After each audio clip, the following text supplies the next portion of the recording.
awkward because I very seldom do it with three, but this is going to work. Okay, now let's go into Facebook. Oh, hold on.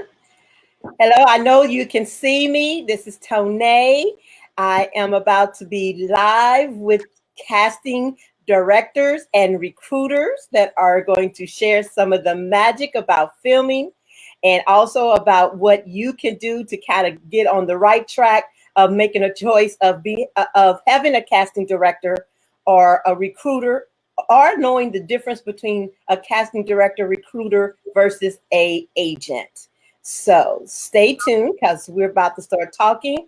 Ladies, if you would, go ahead and start introducing yourselves. Tell a little bit. I have posted some of the information for you, but let's let them hear from you so you can describe what your career is in this area. Between the two of you, make a decision who you'd like to go first. And by the way, you both look extremely lovely. Thank you. Would you like to go first? Or... Oh, me? Okay. Hi, everyone. I'm Thea Washington. I'm a casting director. I've been doing this for, I've been in different phases of the industry, but casting primarily full-time for about 6 years. Sometimes I do casting recruiting. So any reality show that comes to town, I'm a casting recruiter. From Big Brother, Bachelorette. I cast the first season with a Black contender. Bachelorette, Temptation Island, quite a few. I do tons of true crime shows. So I call myself the queen of true crime casting because I've done about 12 series. I do lots of commercials, Hilton, Under Armour, and so on. And then, because we live in a smaller market, so I'm kind of doing everything. And then I do a lot of online courses because right now they want to keep education interactive. So I do casting for online courses such as Yale, Harvard, Stanford, and a whole bunch of random stuff too. I'm sure I'm leaving out, but yeah, that's me. Okay.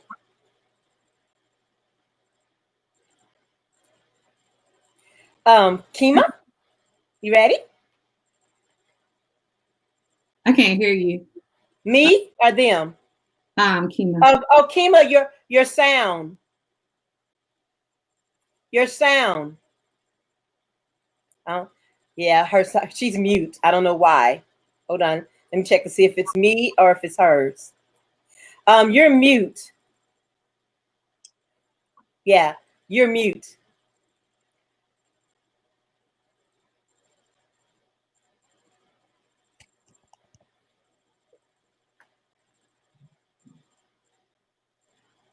I can't get her live. So she's going to start all over. Well, I like to keep it flowing. Oops, sorry. I like to keep it flowing. That was a reminder to make sure I get on track. Oh, there she is. Let me see if we can get her right in here. Okay. Your sound's not working. Okay.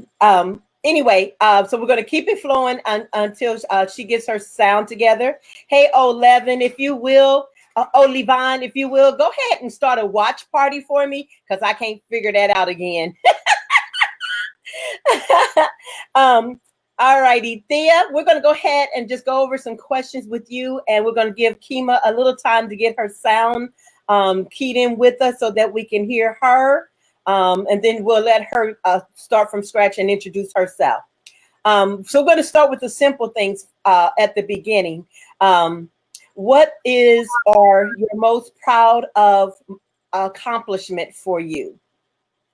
My most proud accomplishment right now would be casting the African American census project. So they have different categories for the census. It's a national campaign.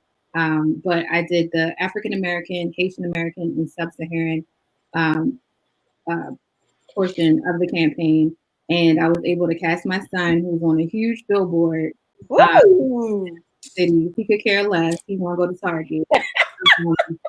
And grandmother is in this month's in last month's episode. I mean, issue. Did you say your grandmother? My grandmother. She's Oh my God, I love it. She is Oh, 76 and you have to give details on grandmother auditioning. Yes, listen, I never tell anyone that's my grandmother. I put her in with a whole bunch of cute ladies her age, and they love her. And then, we tell them later, like, yeah, that's my grandma. But she's done. She just started acting maybe a year ago, and done so many commercials, campaigns, and everything. So that comes to show you can never be too old for this industry. Never ever. Somebody got to play the grandma, the grandpa, the uncle, the cousin, the teacher, the principal. Everybody not gonna be the starlet or the love interest, That's right. That's right. Acting is something you can't age out of. That's awesome. That is so awesome. Well, that sounds like a great accomplishment right there. Okay, Keema, I think I can hear you now. Okay. I didn't want to interrupt her while she was talking, so I was fiddling with some things. Oh, fantastic. No, that's great. Go ahead and do the starting of your introduction of yourself. Okay, absolutely. I'm Keema Mingo. I'm from Virginia, but I live in Charlotte, North Carolina. I do independent projects. I've done Hollywood productions as well. So I cast principal roles and extras, which is a lot of fun sometimes. But some of the projects that I've worked on is Fox's Shots Fired when it came here to Charlotte. I cast extras for The Immortal Life of Henrietta Lacks, which is Oprah's film. So it was pretty awesome, to see your name in the credits and whatnot. Done some feature films as well, where I've done the principal and the extras roles. And through that journey because I'm a filmmaker as well, so I do casting, but I'm a filmmaker as well, I created the Mingo Masterclass. So I have a master's in film, and I've taught film classes on the collegiate level as well. And so what I decided to do was just to create some courses, because I realized there were just some common mistakes that people were making when it came to submitting for a role or even just being an extra. There were just things that people didn't know.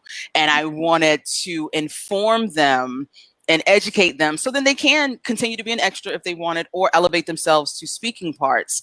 But a lot of them just didn't realize that they were doing things that were getting them blacklisted. And, the first PD would come to us and be like, hey, don't bring that person back here anymore.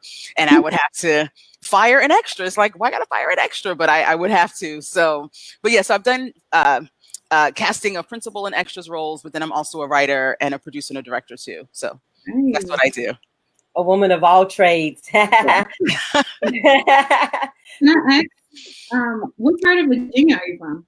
I am from Hampton Roads. I saw that you were from Baltimore, so I had to throw it in there, the DMV. I went to Hampton University. Get out. I went to Norfolk State. Okay. I was at Hot 91. I used to work for Sony, and I used to bring the artists there to the Hampton station and like all that little area. So that's my area. Oh my goodness. I forgot the name of the station, but I used to listen to them in the morning, like on my way to work, because I ended up working for Channel 10 right before I graduated. So I got a Master Comm degree at Norfolk State. Yeah. So I was at Channel 10 for 5.5 years, and then I went to Channel 15, public television. So my career started in broadcast. Nice. But I love WHOV. That's what it was, WHOV, right? WHOV, yeah. Yes. And yours was Hot 91 with Doug Perry. Yes. Yeah. My step. I'm sorry. Oh, we'll talk later. Go ahead. Oh well, my stepdad owns the gospel station down there, Rejoice Musical Soul Food. Yeah. Yeah, and they're down there, and they're in Charlotte as well. So yeah. That is awesome. Small world. Mm-hmm. That is awesome. What I'm doing while you guys were kind of getting a little chitty chatty with each other, I love it. Is I sent a message to you so you can post it on your page so that people on your page can tune in for you. Awesome. That is great. Awesome. And my good friend and actor just started a watch party, which is great. Okay, I love it. Totally love it. Okay, so now the question I had asked, Thea went on and it already expanded on, and that is, what is or your most proud accomplishment, Keema? There's one in particular, and I had to contact the young man's mother this morning. So when I was doing Shots Fired a few years ago, we would have scenes with children in them. And there were some of the moms who brought their kids, and they were just rock stars. The moms would like watch other people's children. They would make sure kids got, the paperwork done and all that. And so there was one particular family, the Darbys, that Colette would actually bring all of her children, plus nieces, neighborhood kids, people from church. I mean, she was just this rock star mother who would like bring, especially if we had last minute castings. And I was watching Black Lightning a couple of weeks ago, and I was like, wait a minute, I know that kid. And one of her sons is on Black Lightning. And she told me, because I texted her and I was like, wait a minute, I think I see one of your sons. And she was like, yeah, so his name is Christopher Emmanuel, but Christopher Darby is his legal name. Christopher Emmanuel is his stage name. And he was in, I don't know if you guys have seen season 2 of Black Lightning, but he was the one who could talk to the machines. So when the daughter and uncle, I forgot his name, but they were like in this abandoned building. And so he was the one who could touch the machines and talk to them. And she said that I gave him his first job. Aww. And had never been on a real set before. They learned so much because, if you guys remember Shots Fired, the Bythwoods, Gina Prince and Reggie are the creators and, and directors and writers, and along with other people on the series. And so it was just a beautiful set to bring people on, but they learned so much. And she said that they maximized that experience and they connected with people while they were on set, which helped him in the trajectory of his career, which led him to Black Lightning and having a speaking part. He wasn't just like an extra. He's one of the people who has those special powers. So he's going to be, hopefully he'll be on that show a very long time, but that's like one of my biggest, proudest moments that, this kid that I knew, whose mom I knew, has now elevated himself to that level. So yes, I told her, I said, I'm gonna shout y'all out. So the Darbys are amazing. Wow. That's, you guys got great accomplishment. So what kind of words do you speak to yourself to keep yourself motivated to keep going in this industry, as well as, in the communication with the actors, because you got so many, diverse personalities, projects, and things you have to deal with? What do you do for yourself to keep yourself in balance and motivated? So what I do is I try to create boundaries, because a lot of times actors don't have them. And they think that we want to talk about acting and all this other stuff 10 o'clock at night, or text me like, hey, I got something coming up. That is great, but please just text me between the hours of 9 and 7, or email me. Don't DM me if it's work related. Email me, please. And we can set up a time. Like I made myself less accessible, because I dealt with a lot of like the true crime and episodic. You deal with so many people, and they think that it's okay to come on your Facebook and talk, and come on your Instagram and talk, and come on your cell and all that. So definitely boundaries. To keep myself encouraged, I tell myself I'm just one call away from my next big hit. Yeah, I guess that's a lot for now, but yeah. No, I agree with that. I've had to do that because when the mistake I made was when I cast extras Shots Fired, I used my real number to connect with people. Yes. They don't know. I mean, I got asked out on a lot of dates. Yes. People wanted me to be their mentor. I know what that meant. Or even people just wanting something more than what they've earned. Because in this business, especially when you're an actor, you have to realize that you are the person that people are going to come and see. And you're the person that has to have the power to put butts in the seats or have someone sit in front of their TV. And they just felt like they could just ask me. Like one dude, the last day of shooting for Shots Fired, he was like, so you're going to give me a lead role in one of your films? And I said, you're welcome to audition and earn it. Because they think, because we're friendly. And I've heard some things about other casting directors who are a little more standoffish, a little more with the boundaries, that people feel like that person's mean. So I'm a very personable, nice person, and they take advantage of that. And so I had to create boundaries for myself as well. That's something that I've had to learn to do. And then also just understanding just the amount of work that it takes to get this job done. And one thing that I taught one of my assistants is it will always work out. That's what I have to tell myself. When it's crashing and burning, when people don't show up, when agents don't send back paperwork, when actors don't do what they say they're going to do, when people lie and say you didn't email me and tell me that I had to shave or I had to wear this outfit. You didn't tell me I had to have 3 outfits and 2 pairs of shoes. And I'm like, go ahead. Yes. And so when those things would happen, and so one of the last films I did last year, I did 2 features last year. And one of them was the 24th. So I can't wait for that to come out. It was supposed to be in South by Southwest, but because of the quarantine, everything's on hold. But it was written by Kevin Wilmot, who's, Oscar-winning writer for Black Klansman, and he directed it, and Trey Byers starred in it. And it was just an amazing experience. Well, I had to cast 300 people. And so we had to be very specific about what they needed to do because it was a period piece. So when I email people, I've got highlights and bold and italicizing. And there were just a few situations where I would get a call from hair and makeup or from the first AD royally getting cussed out because people did not follow instruction or people wouldn't show up. And so I had to tell my assistant, I said, look, we can't panic. It will always work out. It will always work out. And I'm telling you, it always worked out. I don't care if it was the last second and we found somebody on the street. It always worked out. That's right. Gotcha. Okay, so then what is the basic foundation you build your brand on that you want to be known? Oh, okay, I'll go. I want to be known for having integrity. I think I make sure that my people get paid, even though it's not my job. It's, once you sign your paperwork, it's the production company, but I have to work with a lot of these people again. And if I'm like, well, I'm sorry, I make sure they get paid. So integrity is one thing.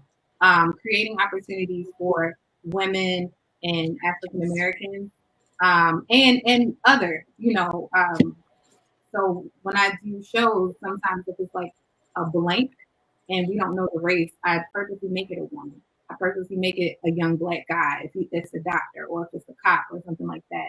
So my intentions with giving with proper representation of us in the media, that's what I would like to be my legacy. And giving people jobs in their first job.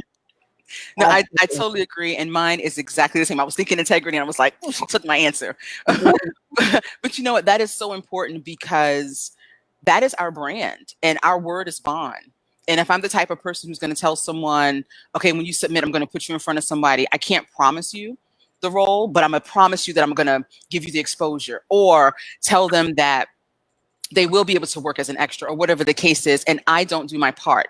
I realize that I am creating this narrative in their head about who I am and what I stand for. And my word means everything. And so if I have to go out of my way to make sure that what I said actually happens, that's what I'm going to do.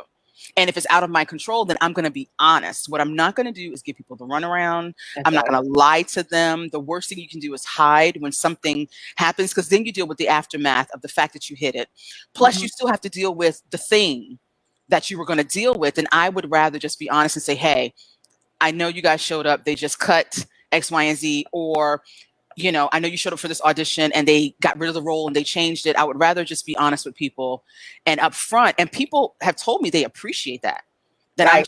I'm going to be real and honest and have integrity. And like she said, make sure people get paid because, sometimes things happen and, that something happens and paperwork wasn't done, or maybe they're backed up because there's a whole bunch of productions going on. So if I'm the liaison, then I'm going to hopefully quiet the storm, help people be patient, and just be honest with them.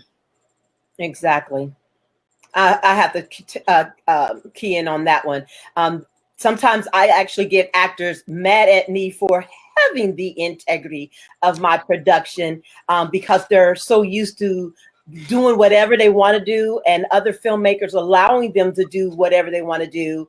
And because I'm, more organized and also more in tune to how I want my set to run, they want to come in and try to control and tell me how things should be. And then they're mad at me because I'm too much in order for them. And then they find, instead of appreciating the character that I have and the order that I have for my production, they want to be mad at me and they want to find the worst they can find and exaggerate it to make it bad, to make them look good for being mad at me. And I have noticed that happens a lot with actors. I mean, at first it was kind of challenging for me because it really kind of touched the emotional side of me because I'm such a lover of people. And all I want to do is just give, share, and they want to take and not give back. And then when things are not the way they want to make an issue out of you and then spread the word like you some bad person. And it's so funny because they'll come on set talking to me and they'll be like, you're nothing like what they said. I said, I'm usually not. I said, but you know, you just have to take it for yourself instead of going on others' opinion, form your own. Exactly.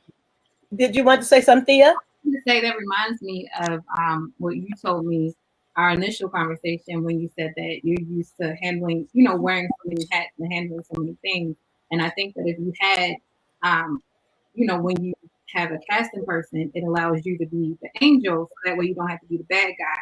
Because I feel like, I don't know if you guys feel this way too. Sometimes we're like aunties, we're psychologists, we're like, you know, motivational, like we are things for people. And I just feel like, you know, we make you, the director, look great. You know, like, oh, you know, I'm so sorry, but you know, it's my bad, blah blah blah. Or if I had to provide a kill fee, which I try not to, but you know, but we basically are the buffer between the production and you guys.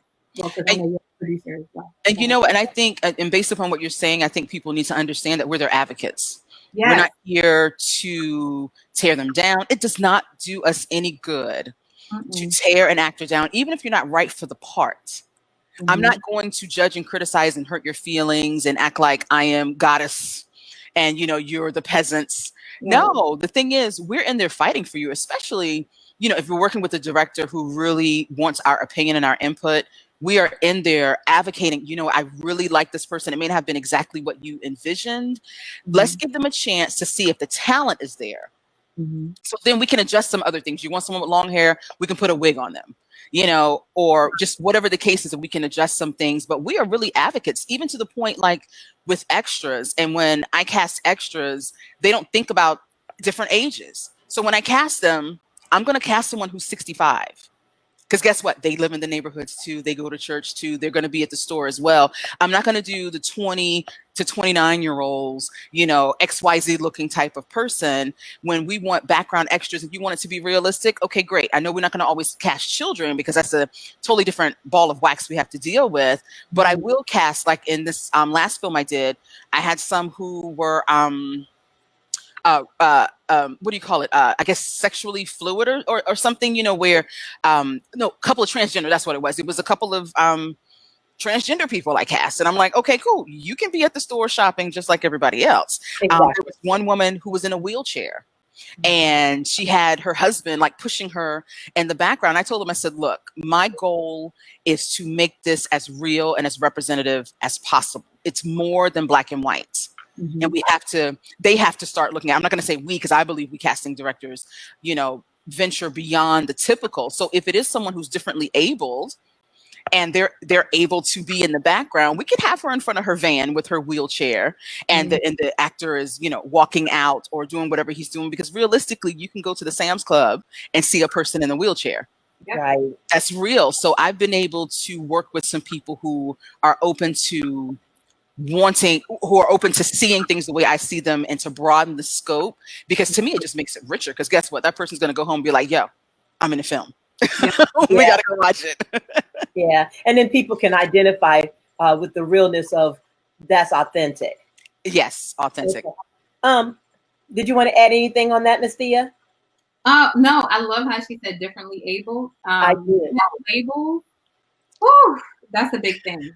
Especially with the LGBTQIA community, you have to know, you got to stay up on what's politically correct, what's not, because they will eat you apart.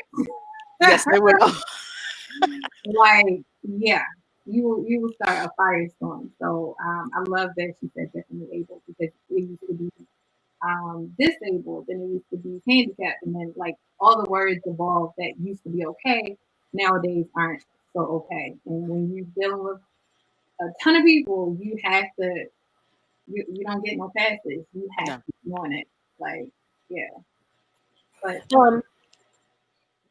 can you go ahead and explain what is the difference from the director and casting as agent, recruiter, and director? For the ones that are looking, because I get all the time, I got an agent or I'm looking for an agent, but they don't really know what these titles do for them. So can you kind of break that down as much as you can for them to understand? And even if they're not on here right now, I'm going to repost this because I think this is something really important to bring in a little balance between the actor, the director, and the casting person. So that way we can kind of help them start to grow more in this industry, because Georgia is getting ready to go to a whole different level. And the actors here are not really ready as they think they are. I might be. Well, they're getting there, but yeah, there's some work we need to do. So I can talk about recruiter. Hey, babe, you're on film. Tell him I want some of that sandwich. So as far as recruiters, casting recruiters go, we're a part of a bigger team. We usually have quotas to fulfill, and depending on how your contract is set up, it will be per person, or it will be per person that they qualify for. So that's when I'm on the casting reality shows, that's how it goes. So it's not necessarily looking for an actor, it's looking for that right person that fits it. And then I would say casting director, it just all falls on your lap. It don't matter what your assistant didn't do. It don't. It's a lot. And then agent. Well, I'm gonna let you go, but yeah, you're right. It's a lot, and with casting agents, they represent actors. I'm a casting director, so I don't represent any particular actor. Everyone's open to submit, but I'm not like fighting for a particular person, or I'm not with an agency who's promoting a particular actor. So as a casting director, I am the liaison between the actor and the production, and the actor and the director. So that's what the biggest differences are. And let me just say this: you mentioned how actors want agents and managers. This is what I have to say about that. If you're an actor and you don't have something for them to sell or to advocate for, you're not ready for an agent.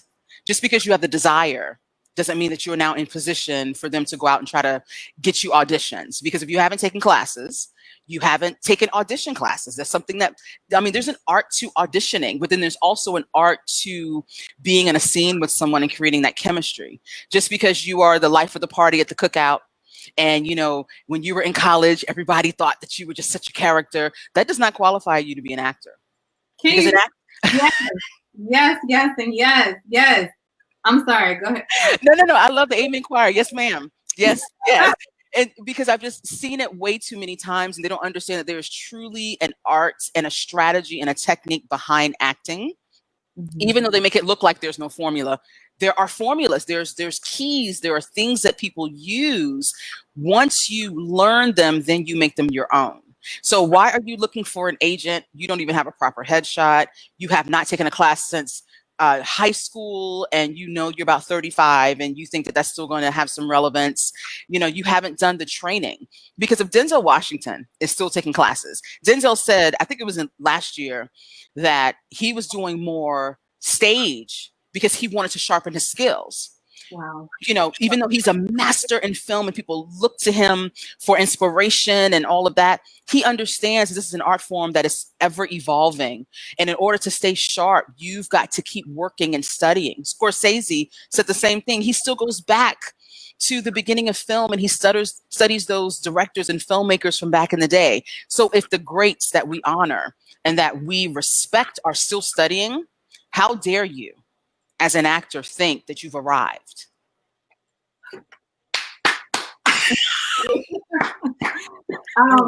I definitely wanted to say she's totally right. Act 100%, 1,000%. But another thing is, acting is just one part of being an actor. You have to be prepared. Like she said, do you have a proper headshot? Does it look like you, or is it from 1992? Do you have a proper resume? Do you know, like, you need to show up on time. I don't care about your car situation. You better get an Uber. You better ask your weed man. You better do something to get to that set, because I don't care. And they're not going to care. No. The thing is, they want to be prepared and things like that. I hear a lot of people that want to get agents, and it's like, listen, do all that you can with what you have where you are now. And start that. Do your research. Take the classes. Take the. It's just crazy to me. And I remember, I don't know if I mentioned before I became a casting director, I was a costumer for film and television, and I signed to an agent, and I was like, yes, I'm about to blow up. I can quit my job. I made it big. And the agencies, just because you signed to an agent don't mean you made it. They have their favorite person. And I have someone, she's a stylist, Pascal Lamar. To this day, I used to joke with her and say, the only time I get work at the agency is if you're sick, on vacation, or if you just already booked. And it goes from a lot of these actors that are so pressed to go with an agency. And you also want to make sure you don't sign a, don't sign a non-exclusive. Yeah, sign a non-exclusive. Don't be exclusive to a company, because they may not advocate for you like you can yourself. You need to go on these sites. You need to go to all of these auditions, and you might book it, and your agent may not believe in you. They might assign you. They see something like you working, somebody hired you, but nobody is going to believe in you like you can yourself. So an agent is like the last thing you need. Like, exactly. That's not right now. Yeah, one of my actor friends told me 2 weeks ago, she said, because she just recently moved to Atlanta, and she said your agent gets paid like 10 to 20%, and that's about the amount of work that they do. You are responsible for the rest. Yeah. You got to put yourself out there, because I've had plenty of actors complain. They're not sending me to auditions, and they're not finding stuff. So, but what are you doing for yourself? Exactly. You have to participate in your own career. It's not like that someone's doing everything for you and all you do is just show up for hair and makeup and auditions. That's not how it works. There's work in it. Yeah. I will say my agent, although it wasn't like, oh, I blew up, boom. I had to hustle for the work myself when I was signed, but my agent did put me on some huge projects that I probably couldn't have access myself. And that helped me get to another level, which, the next one helped me get to another level. So my quality of work all around got together. And I think that, a lot of actors need to see that, because some casting directors will only talk to you if you have representation. That's right. I'm going to chime in on a little bit of that, on some examples, because I've been doing this for a while. A lot of people don't realize I've been doing it for a good while. So I've had different experiences with different actors. So just to go off of what these ladies just shared, I had one actress that I worked with. She had a casting agent. Everything was great when she got started. The casting agent had her sign a contract. So then when other projects came about that she wanted to do with me, the casting agent had made it clear about her contract of what she can and cannot do. It had turned out this poor actor that she couldn't even go, the way she had that contract so airtight that young lady could not even go work at Burger King without that agent's permission. Wow. This is the reason why I wanted to do something like this, because I wanted them to have a bigger picture of what they're involving themselves when they're doing this industry. There's good and then there's bad. There's people that are just in it just for the money. How can I make $1 off the actor, the film producer, or in this industry? It's not really the heart of what the industry truly is about, but you have to deal with those kind of things, and they need to understand the behind the scenes. You're just not the face in front of the camera. There is a business, and if you don't understand the business, this business can hurt you badly. And then the other thing that took place is I had an actor that was with the agent. They were SAG, but somehow in the confusion of the agent and the SAG, they could not even do SAG projects. Yeah, that's what was shocking to me, because that is how tight the contract was. Wow. And the contract did not allow them to do anything. And I shared this to say, please read the small print. If you're going to go with anybody, read the small print. I encourage, now that I've learned and understand the difference more, I do encourage casting directors or recruiters, because that still gives you a little more freedom to be able to pursue your career, as well as work with someone that's going to be an advocate for you. And an agent is when you become more like an A-lister, and you just, like they said, that you need somebody to go out there and, you know, rally for you. They, you know, they take care of all your interviews and making sure that your brand is really developed and out there. Not really developed, because you got to really develop yourself more so than anything. So let me correct myself with that one word that you might run with. So I just want to throw that in as well, because that it is just really important that they understand that. Yeah, okay. Did you want to add anything more to that part? Okay. I want to get back to the boundaries just a little bit, because I know this is an area that's so important as a business person on our side, because we're dealing with so many actors. I mean, I got a casting of directory of 1,000 actors that have submitted to me that I have to go through. That's one of the reasons also I know it's coming to that time for me that I'm actually need a casting director, because I have projects coming in are so new to me. My brain's going to need to go in a different direction. I have to learn how to delegate a little bit more, and I ain't that's right. Go but so many have been sending it in. So what is an effective way that you do your process for your casting? That's the first part. I'll say the second part. If you want me to repeat it, I'll go to that. Then the second part is the relationship with the actor. What is the proper relationship necessary for the actor to work with you?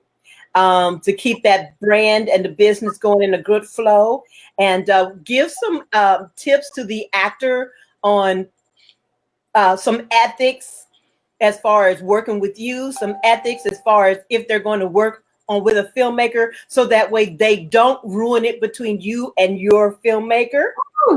They don't ruin it between you and them, and that they don't become on the blacklist and put you on that blacklist. Does that make sense? You understand what I'm saying there? Absolutely. Okay. All right. Well, take it from there, ladies. That's that question. You want to go first, or me, or? No, you go for it. Okay. So as far as relationships go and dealing with actors, if we are going to work together a lot, and you need to be able to understand honesty. I do have a group of actors that are like my babies, my nieces, my cousins. You know, they're not my real family, but one of my favorite producers is like, you have a actor Thanksgiving. Like, is this are they invited to the Thanksgiving? Because I'm like really close. I love some of my actors. Now, I'm not going to be close with everybody, and that's okay. It may take time, but the actors that I'm close with, I know that they're going to show up. I know they're not going to act a fool. I know they're going to make me look good. Tips for what not to do. Don't get on set and tell the lighting team, but this is my good side. Don't do that. Tell the director, tell the character this way. Like, don't go on set directing stuff. Don't do that. Don't tell the makeup artist, but I don't like this right here. And definitely don't do that in front of the director because they will get you.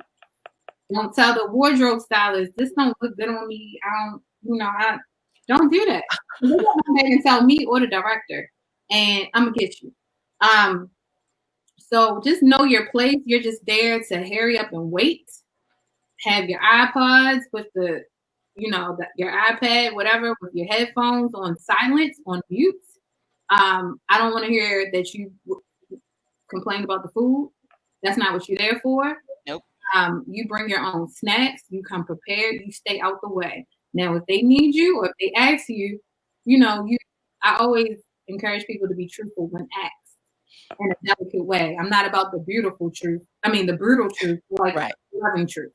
So you don't have to be truthful and nasty if someone asks you. But most likely, they're not going to ask you because the actors is the last part that we need to get to. So that just needs to run smooth because they care about, the lighting, the location, the script. Is it, like you're not that important. You're important to the whole puzzle, but you're just everybody is a small piece. So if everybody's on point, cool. And I forgot the rest, but I'm done. It'll come back to you. Right. No, that's some good stuff right there. It is very important to play your position. It's important to be respectful when you're on set. Know that the world is not revolving around you. You are one factor in the entire process. And just because you think it should be faster, you think it should be a particular way, they didn't ask you to come on board to do that. That's why we have the department heads and we have their departments to do things. I love the fact that you said come prepared. You need to be flexible because things happen. And I think, so I have my favorites that I have cast for multiple projects as well. And some of them I know when I'm doing a project and I post the first ones to submit. And then boom, I just go ahead and, okay, let me just go ahead and put you on the list. Here's the email. This is the information. Go ahead and prepare. So they've already, first of all, you've helped me. If you're a person I can rehire for multiple projects, then you have made my job easier. And if you're the type of person who follows instructions, that is like the biggest thing ever. Yes. Follow instructions. It can be something as simple as you cannot plug your cell phone over here. Just because you see 10 open outlets does not mean that you get to go and plug your cell phone because you might short the whole system. You don't know what the location manager said from the building owner who said, don't use those because it tends to short the system. So we're going to use everything on the left side instead of the right. But here you come with your little fancy self, want to go because your phone needs to be charged. You want to plug up where you're not supposed to. And then you're the cause of issues. So if you follow instructions and you do what you're asked to do, it is very much hurry up and wait. Yes, I know that we said it's a 1 p.m. call time. And then they pushed it back to 4. But see, when I send out my emails, I tell them you need to be available all day. And all day is not 9 to 5. This is not a 9 to 5 position. When you're an actor, whether you're an extra or you have a speaking part. If you are scheduled to work that day and you have a speaking part, why did you schedule a doctor's appointment in the morning? Why would you say that you're going to pick your kids up from the daycare in the evening? Because you don't understand that this business is an automatic 12 hours. Yeah. Now, if it's a SAG shoot, of course, there's overtime involved and they don't want to pay that. So they're really going to work to get you up out of there. But it doesn't mean that they won't push your time back. Right. So they can have you a little bit later. So when we say don't have any appointments and have your schedule clear, like we literally mean that. Like from midnight to midnight or midnight to 5 a.m. or whatever, don't have anything else scheduled. Don't come asking me, can I leave and come back? No.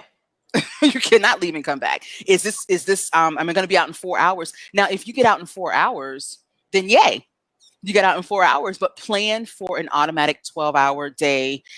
Come with everything you need to come with. Listen. You never know. I've seen people get bumped up because the director liked their look or because they just had a great personality and they got bumped up to a featured extra or even having a part to say because, and I tell my actors this as well, your audition when you're auditioning starts when you pull in the parking lot.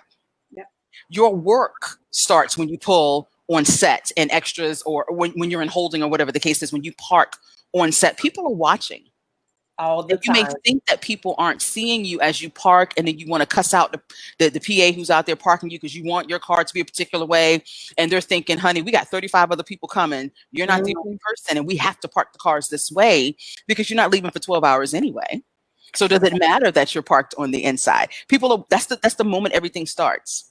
and we're watching you fill out your paperwork, getting your costume, sitting in hair and makeup if that's the case, or just waiting with your friends and whatnot, not being loud and bodacious, trying to be seen and extras holding and all that. So it's just a lot of things that the professionalism is extremely important. That can get you far if we feel like we can trust you. I will put you on multiple projects if you make me look good.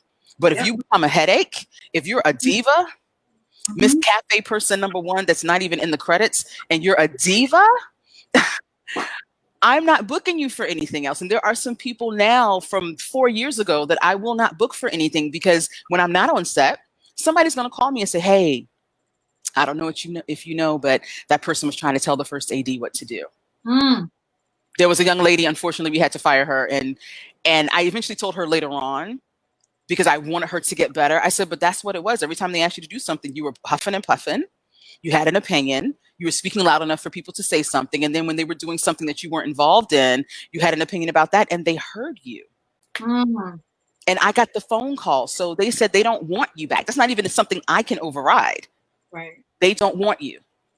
So just little things like that that make a huge difference. But I think the biggest thing is just following instructions, because it really could be a safety issue. It's not because we're being mean. Yeah. No, it's really a safety issue. Or you can park over there if you want to and you get towed, and then you can be mad at us and we're not going to pay for the ticket. Exactly. Okay. Well, I got a 2 cent for that one. What was the last part of your question? You had asked like 3 questions. Hold on, because I moved over to the next one. Actor's relationship with you and between the filmmaker and you. I think it was something else. I think we answered that one, because how to be effective in casting. Oh, did you want to answer that, Thea? Oh, how to be effective with casting. I want to first go with my main course. I'm gonna look at what they want. Then I'm gonna go to my favorites to see what they want, and then I might cast a wide net and then go from there. From whether it's a self-tape audition. If I don't know you, you can't do a self-tape audition with me. I need to talk to you or interview you, because your audition could be great, but you could be a sociopath. So I gotta feel your vibes because you're not gonna go on there. And so I go from there, I create documents, I kind of take some notes, and I see who can possibly transform, like if their hair is shorter, longer. I make sure it's how they look today. People, they lose weight, they gain weight, they get some braces. Like I just make sure, of that. And what else do I do? I'm very I know you probably get both ways, where some people are like, just pass me the talent and their contact info. Or some people are like, yes, can you tell them to, come on this day and, come prepared and things like that. I prefer actually to be, you come on this day, this is your script, this is the location, this is the time, confirm that you received this, text me as soon as you get there. Because you, and like you brought up a great point earlier, people will try to throw you under the bus and lie and say, I didn't tell you to do that. But I'm not only going to tell you verbally, especially if it's important, I'm going to put it in my email, and then I'm going to show my email, if I care that exactly. much. But don't throw people under the bus, because you don't know who knows who. Also, with the PA, when you were saying about the PA driving, that PA could be the director's daughter. So you got to be nice to everybody. The person who you talking stuff about next to and holding or whatever, they could be the lead actor's sister. The lead actor might be Denzel. That might be Denzel's sister, just chilling humbly. So yes, it starts from the point that you come in on there. So just be nice, be kind, don't be annoying, don't be an asshole, and you will get more work. So that helps us do effective casting by knowing that we can trust you. And yes. Yes. Yeah, trust is big. And along with that, because I'm very meticulous like you are, I plan the plan, I cover my behind, I make them confirm every email. Because if you don't confirm it, you're about to get a text message, you can get a phone call. Because what you're not going to do is say you didn't know. What you're not going to do is be out there lost because you didn't read the whole thing. You know, reading is fundamental. Yes. And people love to avoid reading. They do. You know, for our health. We're not writing because it's fun. If we write it, look at it, read it, take it in, put it. And something as simple as putting in west or east on a street. Don't be mad at me because you ended up this, like on the last one we did, somebody was at a farm. Y'all like the farm? No, because it's west, not east. Same address, same street, west, not east. They were on the wrong side of town. So one thing that I do, in addition to like all the things that Thea was talking about being meticulous, I think that they need to understand that our job is extremely and heavily detail, laborious, related. And I know that doesn't make sense, but it's very laborious. I am automatic 17-hour days. I know, you know, sometimes hopefully we can get off work early, but if there's a deadline, if there are multiple roles I have to cast, whether it's a principal, whether it's a bit player, or even just extras, we're constantly taking in people, finding people. If we didn't find the right person, because, you know, I can give the director 10, 15, 20 different options and he'd just be like, no, I don't like them. Now I got to go back for another round. And so actors need to understand that, yes, you submitted the first day that I posted, but if you see that end date, I gave myself like 5 days to collect auditions. So don't email me the next day saying, hey, am I going to get an audition? Because I may not have even seen your submission yet. Exactly. Because, oh, Jesus. Yes. So, of course, you know, we use Actors Access, and people like the way I write my descriptions with my characters because it's more than just, you know, blonde with big boobs and 25. There's some things you got to bring to the table as an actor. So I describe the character. So I tend to get a lot of submissions, a lot. So for one of our characters, I had almost 800 submissions. And so I had to tell people, I was like, look, I got 800 for this one of 6 characters I was submitting, just one. So then do the math. If I spend, you know, 5 minutes on each person, how long is it going to take me to go through 800? And that's not even like really looking at them. Like if you don't have a reel, sometimes I just don't even get back to you. So that's something that's quick. But if you have something that's interesting, I may spend 10 minutes on someone's submission because they're great and they're worth it. And then I'm putting notes and I'm putting things together for the director to look at. Now I got to bring their sides and they got to submit those back and connect with the agent. So our process is very, very detailed because putting together the right cast is super important. Having that chemistry is super important. It's not just looks. It's not just talent. It's all those things. So be patient when you submit. We're not avoiding you. I'm not being a diva. When I say I'm busy, I'm really busy. I'm very quick to respond if I can, but if I don't, please don't send me 5 or 6. Don't be annoying, because there have been some people I'm not gonna cast, because if you're annoying in the email process, you're really gonna be a horrible person to deal with for 12 hours on set, and I'm not gonna put you on set. I'm not. And with that said, be nice, because there are some people with the last couple projects that I did that I refused to put on set. They emailed horrible, scathing responses to us and then was like, well, how come you haven't responded to me? Well, she didn't fit the description. They wanted people of a particular age. They wanted men. They wanted, you know, particular things, and she didn't fit it. And this young lady did not understand that. And when we explained it, she was like, okay, cool. A day later, she's emailing us. 2 days later, she's emailing us. We never put her on set, and she really got mad at us because we didn't cast her.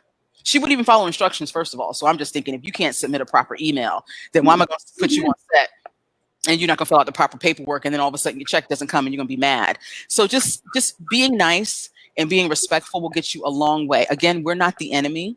I'm not withholding a job from you. I'm actually choosing what is necessary. And if you don't fit the bill, it's okay. There's nothing wrong with you or us. You just don't fit the bill for this particular scene or this particular project. Yeah. I like it. Yes.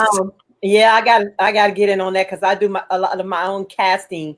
I don't need you to. Yeah, I don't need you to be sending me inboxes and then when I post what I want, then you need to send me what I'm asking for. Yes. Not 20 pictures, not pictures with you with celebrities,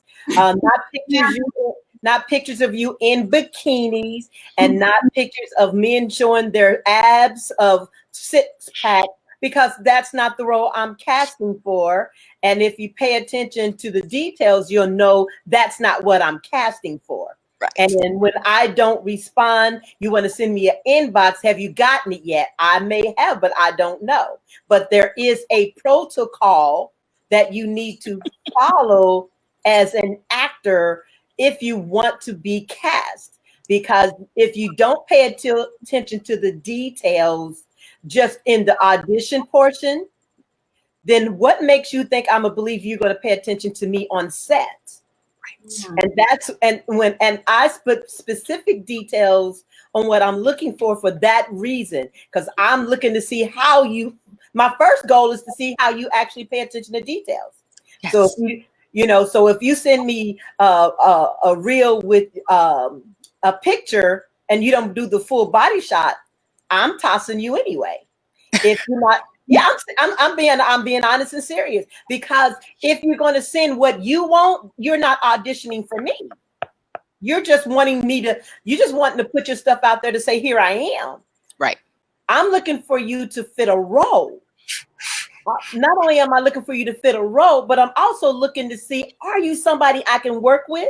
And are you going to come on my set and be chaotic and be an issue for the other actors that are cast? Because Yes. I've had situations where I've had an actress where she didn't like how the men gave me attention. And the men weren't interested in me at all. They were just performing. I just happened to be a female director. So she wanted all the men's attention on set. And I literally had to sit her down. Oh my gosh. But because she was so upset because they were giving me the attention, which the attention was really because I'm directing them, she created this story that I wasn't who I said I was. She caused these male actors from getting a television series with HBO.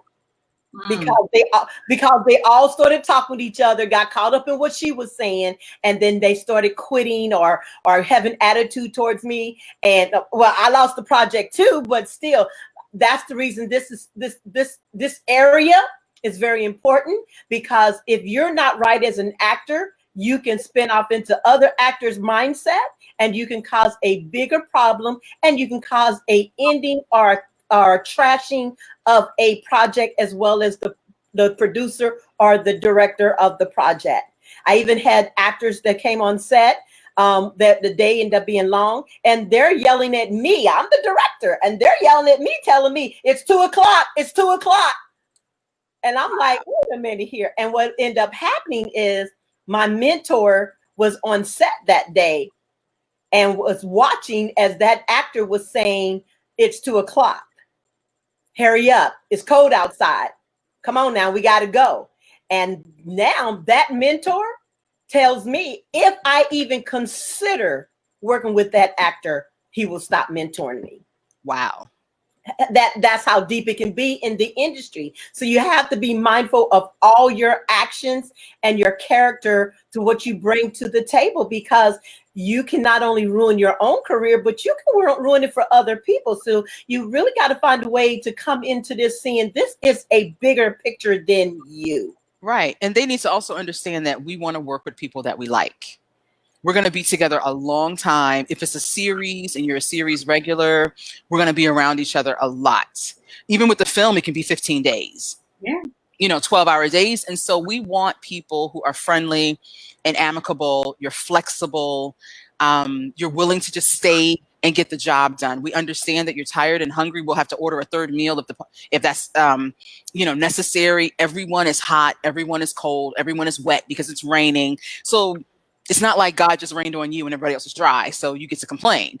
The thing is, we want someone who is going to be a team player, because we're a team.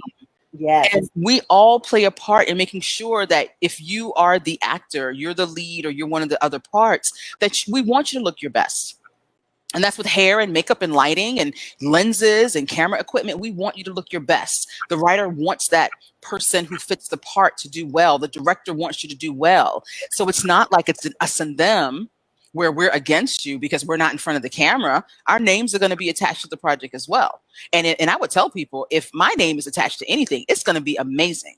Plain and simple. So if there is, there's some kind of weak link, then I'm gonna have to reconsider if I want to be a part of it. Because if I can't fix that link, if I can't get that together, I'm not going to tag my name to something that's going to be subpar. That's just not even how I operate. So if someone's never worked with me before and they're wanting me to do whatever the thing is, because I've done first AD work and all that, and then I just tell people, just ask somebody.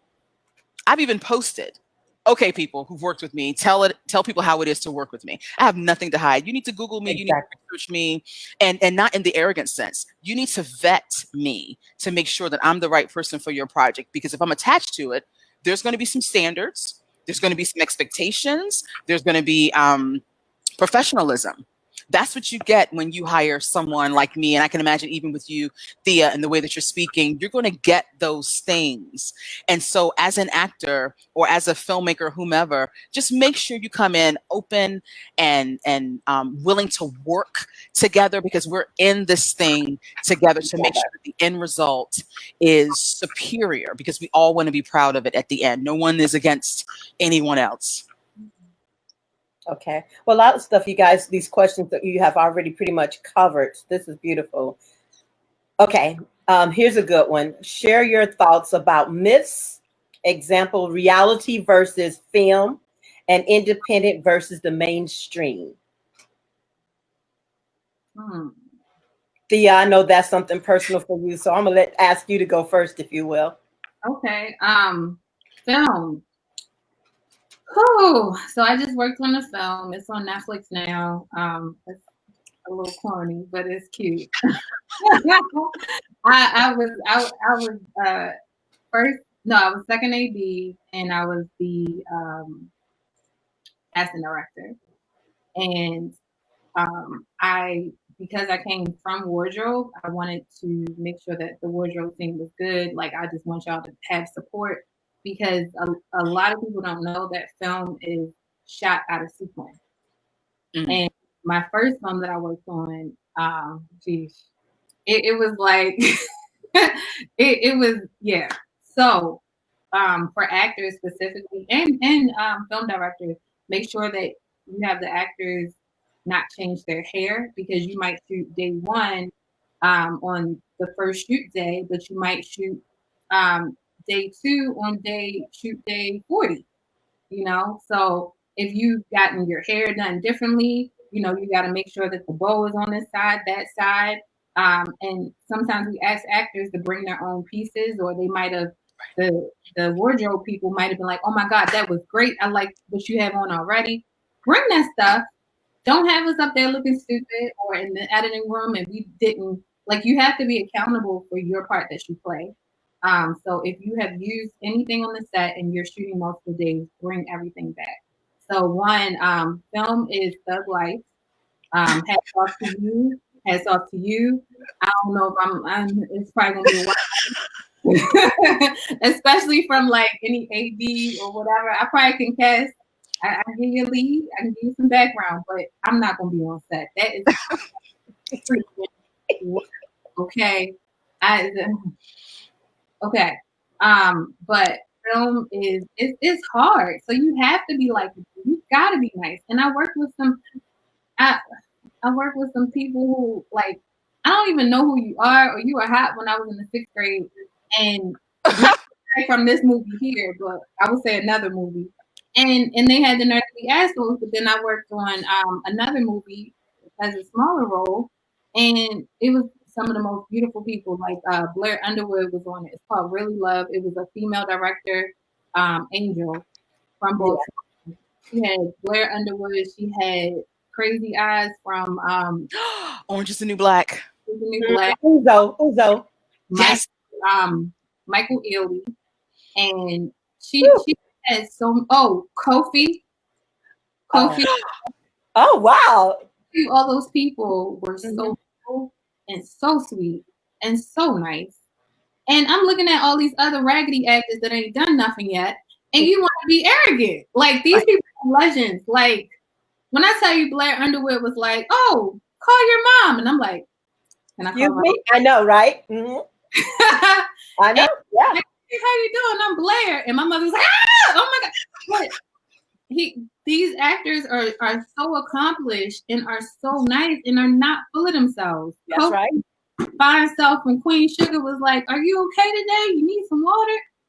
To me, they try to serve you. Yeah, nice. I know.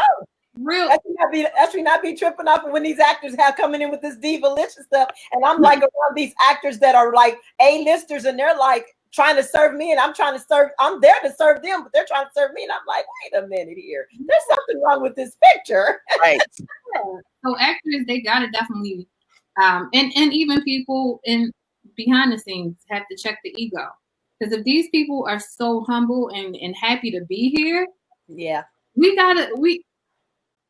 Blair Underwood. I ain't nobody now. I was slick before I got here, but right. Like you're really in love now, huh? Yeah, it's like we have to be humble because I think another myth is that actors think that they're each other's competition or whatever. Yes, there are very few roles for African Americans and women. We're working on that, aren't we? Yeah. But your actors are your community. They're your resources. That's how you learn. Oh, what's the new website now? Because it changes. That's how you learn like who's auditioning. They can't get every role. You can't get every role. And if you don't look alike, even better because you guys can put each other in the know. Reality. Wait, what was the question again? I started talking. Hold on. I got to find it again. Hold on. It was film versus reality, I think. Oh yeah, it was main film to mainstream, independent to mainstream, and then it was reality to film. Oh, okay. Mainstream and independent. Yeah. Independent film is thug life. Independent is extra thug life because if you got one job as a department head on a film, mainstream, you're going to multiply that by 10 on an independent film, and you're working harder. I feel like it's a lot of love there as well because you may not be getting paid the same money, but you signed on to the project because you see the vision and you want this thing to be great. And so you're using your resources and things like that. Sometimes you may have to work an extra hour. Sometimes the food is good. Sometimes it might not be, but you got to look at the bigger picture because independent projects can catapult you to the next thing. And yeah, I think independent is a beautiful way to get these dimensional characters that we aren't always afforded through what comes on the TV. Mm-hmm.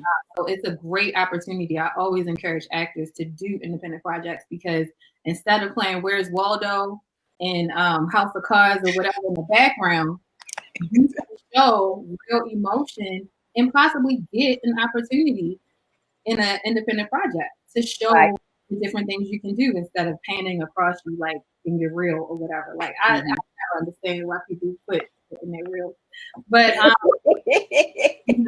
definitely support the independent artists because they eventually go mainstream and you get to play a part in that.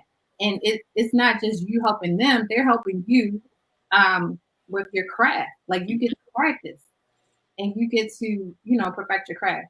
Reality, I hate that actors are like, oh, my acting coach said I can't do reality. And I'm like, shut up, because it's a whole bunch of people that have came from reality, that have gone to Broadway, that have gone to serious actors, that have gone to serious careers in the entertainment field. That is the old mindset of when people used to think that reality TV was trashy. Yes, it's trashy. I feel like I work on some of the less trashier shows, Bachelor, Bachelorette, stuff like that. But you need to take reality as an opportunity to push your platform, your mission, whatever your initiative out there. If you got a t-shirt line, you need to wear that t-shirt every day. If you are head of a charity, when you look into his eyes, I really care about the kids. organization, and you just need to use that to get to the next level. And That's right. Gets me in the door. I get reality stars. I used to love Flavor of Love. Oh my God, Girl, that's a throwback. I got Onyx. I love Onyx from no, I think he was from I Love New York. But I have tons of reality stars, and when I see them, I'm like, oh snap! Okay, you want to audition for this? You sure? You sure you want this? Okay, cool. Come on in. And Onyx is now a serious actor, Emmy Award winning producer. I probably should call him Will instead of Onyx, but that was my show. I loved it, and it's just so many people who have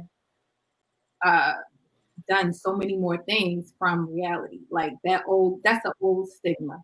That's old and played out. And a lot of y'all got some acting coaches that ain't never done nothing. So stop listening to them people and stop paying them your money. Go on YouTube or take a class, get in the Mingo agency. I mean, not agency, but master class. Master class, yes. And listen to what Ms. Monet has to say. That's right.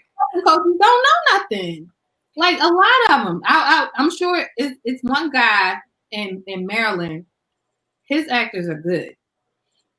They're really good. Mark McKinnon. But I'm gonna say the rest of y'all acting coaches, they doing Ponzi schemes. You know, they don't care. They don't think you got it. They just want to. Right, but they're not teaching technique. Yeah, research your folks and use all the resources that you have. I agree. I agree too.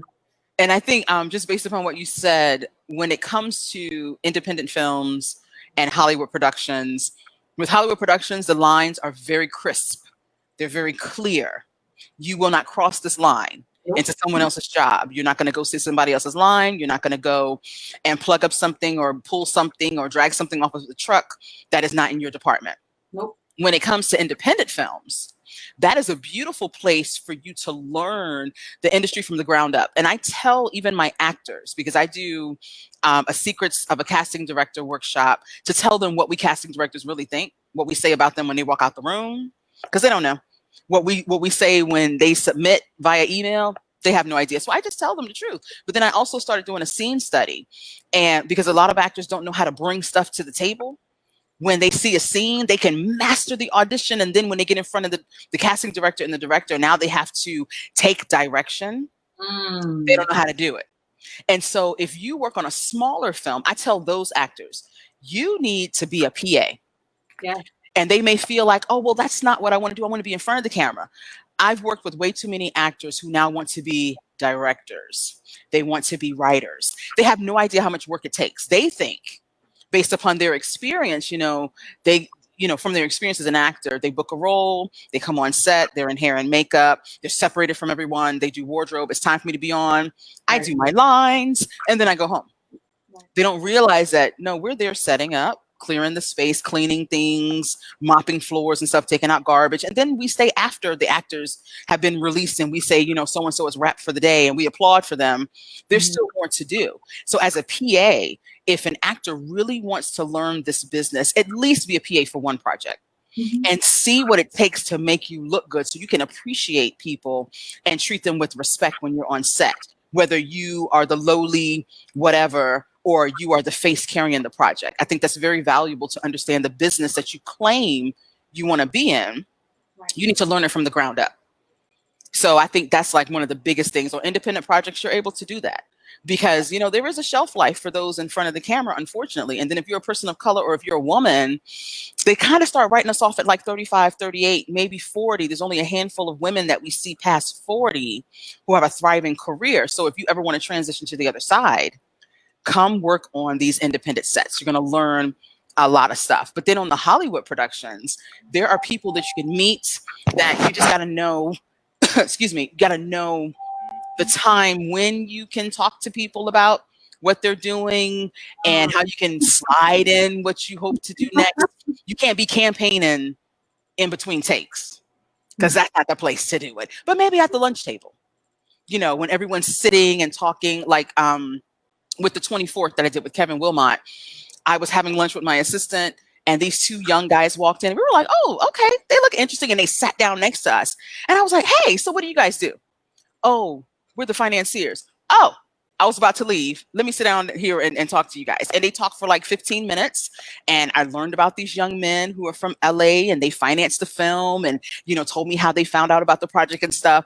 And since they've never done a project here in Charlotte, from the beginning, I had already said to myself, I am representing this area, because these people have never been here before. So I wanted to make a good impression with Kevin and Trey Byers. I got to chat with Trey Byers' sister, Brandy, who's just an amazing woman, and I still keep in contact with her. And then even with the financiers. So even as a casting director, I realized that I'm representing my area. Not just the extras, not just my assistant, but I'm representing this area because they loved it so much. They said they want to bring more work back here. Nice. Yeah, so we wrapped, I think it was like July of last year in 2019. So I'm looking forward to that. So I made a good impression. So even as an actor, they may cut all your lines down to one. But if you make a great impression while you're on set, somebody's going to remember you. You're going to be top of mind to some casting director. You're going to be like, you know what? Yeah, I heard some great stuff about you. Hey, I didn't know if you knew. We got this project coming up. You might want to submit for this. I'm going to put you in front of the director. Now it's your job to close the deal, but I'm going to at least open the door for you. So they got to think beyond the now. What you're doing now really isn't affecting, it's not just about what's now. What you're doing now is affecting the next 4 or 5 projects that you could be doing if you make the right impression. Right. You make the right impression with the right people. Shoot, it could be like a monkey barring from one thing to another because the first AD remembered you. Or, like you said, the PA who was driving everybody around in the van is the daughter of the nephew of the cousin of the so-and-so who's the executive producer, and they remembered that you were so respectful.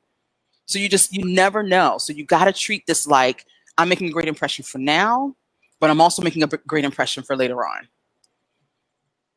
Nice. And the thing about the PAing thing, I can't tell you how many times I threw a PA in the scene. Like several times. Yes. In the scene. So if you go PA, be cute, but when it comes to you, you might go in the scene. Almost every project, and yeah. You just never know where it can lead. Never know. Most definitely, because even when I started doing, because I got discovered by my mentors from a friend who sent them to my set just to see how serious I was. And when he saw how serious I was in my filming, then he invited me to be a part of a program they were doing with 12 other Hollywood filmmakers that they wanted to groom into the industry because they know that their season's coming up, so they just want to keep the things going on. The first thing they did with me was, you're no longer a filmmaker. You're everything we need behind the scenes. I was PA, AD, assistant, everything. And I was running coffee. I was driving to the airport. I was reading the lines for the actors. I literally was able to sit with Morgan Freeman and be his script reader, and to drive him around, him and Sean Connery, so you still get in the mix of those kind of things if you be a PA or work behind the scenes. And on top of that, they will naturally having conversation with you, feed you knowledge on how to hone in on this industry as well as your art. So don't look at it as being a peon because you happen to be a PA.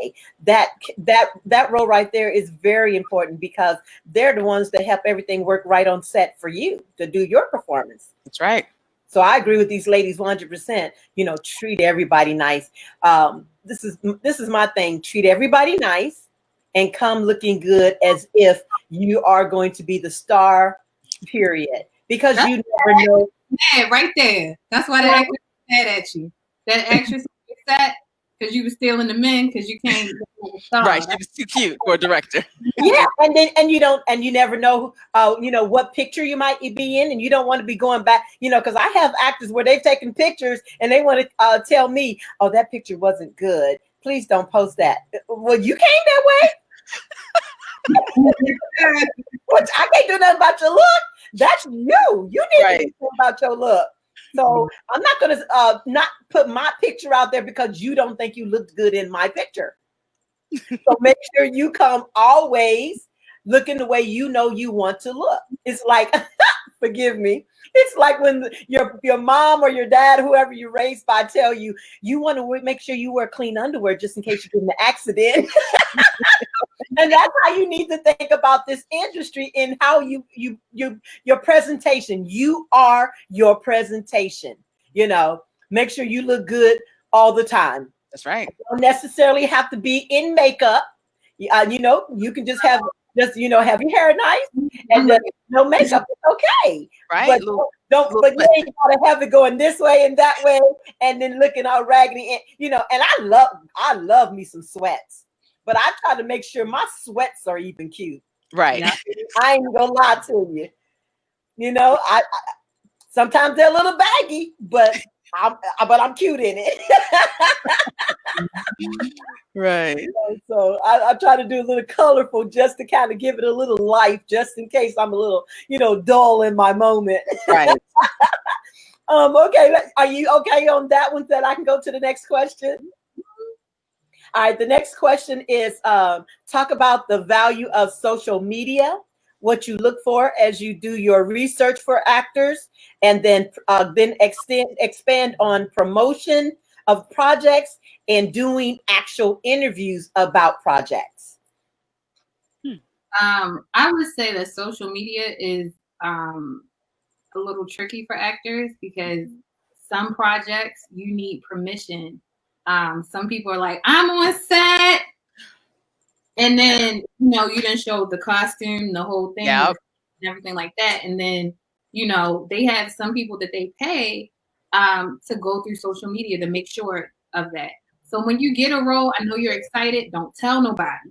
Because first of all, you might look silly because roles get cut sometimes. But for the privacy of the shoot, and look at your documents that you're signing. Some of them might be an NDA that you can't talk about it until the project is released, or you may not be able to talk about it at all. But on your, I look up actors, especially if I don't know you, I've never worked with you before. I want to see, and some of them have great social media. They do videos like, hey, this is my self tape I'm sharing with you guys, and sunshine of the world. And then you got some that are assholes. One of my favorite actors is I just wish I never followed him on social media. Actually, 3 of them. One of them, I still continue to work with him. He's like a big Trumpy and all this other stuff. And I'm like, what the? So when my email goes out, I'm like, it's no, and I did this before him. I just didn't think anybody was like a go hard Trumpy like this dude was, and I still love him to this day. But we're not gonna talk about inappropriate jokes. We're not gonna talk about religion. We're not gonna talk about politics, and we are not going to like. We just gonna keep it. We're gonna keep the talk clean, or just be on your phone or something. Be on your phone. But it's a great way to promote you. For me, social media, I could do more, but I use my Facebook page, Thea Washington Casting, to post some things that I'm working on, or to get a gauge. Like sometimes I'm like, hey, does anybody speak any other languages? Especially when I do my castings for the universities. One, we needed an older man that was bilingual in Mandarin. So I use it to kind of get to know my actors more. I like to have fun on there. But yeah, so social media can help and hurt you. I'm gonna do better with my social media for my casting, but I do use it to help find new people.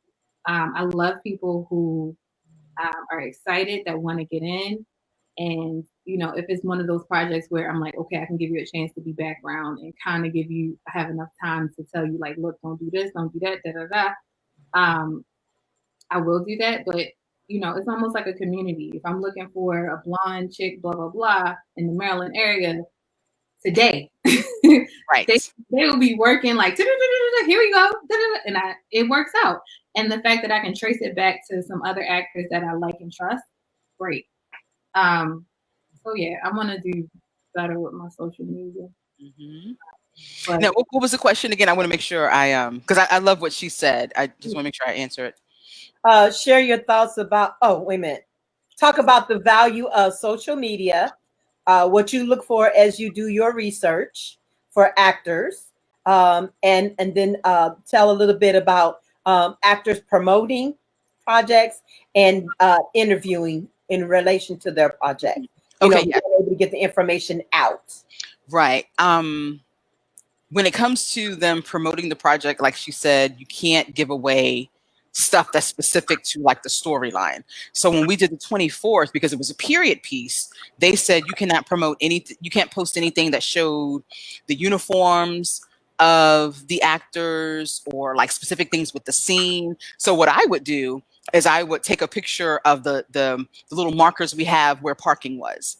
Because they would have like the name of the film and then the arrow, or I would have something that said holding, or things that were just very nondescript, but it was still in relation to the film. And so there was there was one particular scene that we had. It was super emotional and very powerful.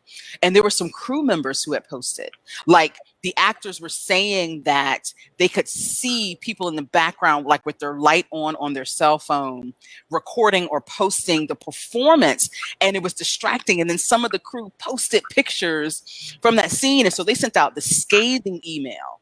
Thank God I was not on set that day, so I knew it wasn't about me. Mm. But they sent a scathing email saying, hey, you know what you signed and you know what we told you all. You all better clean these social media posts up and get rid of all that stuff. So even crew sometimes is guilty of that. So if you're an actor, take a picture of yourself when you're getting your hair and makeup done, where it's not like if your hair has to be like this I don't know, this hair trickery wig or something with things moving, don't post that. But you can be sitting at the table waiting to get done saying, hey, I'm about to do this project. I can tell you what it is, but I'm so excited. Or be in your car when you show up. I just parked. It's the beginning of the day. There's the sunrise. Different things that you can do to promote yourself, showing people that you're active without giving away anything about the project. So even on the flip side, when the project is done, I, as a filmmaker, now I'm going to talk about it as a filmmaker, I expect my actors and crew to promote the project. Now we've gone through all this and we, finally got it edited and we've done all the work. You can't expect me as a filmmaker to be the only person promoting it, trying to get eyes on it. Or if we're trying to get views up, if we're trying to get people to interact.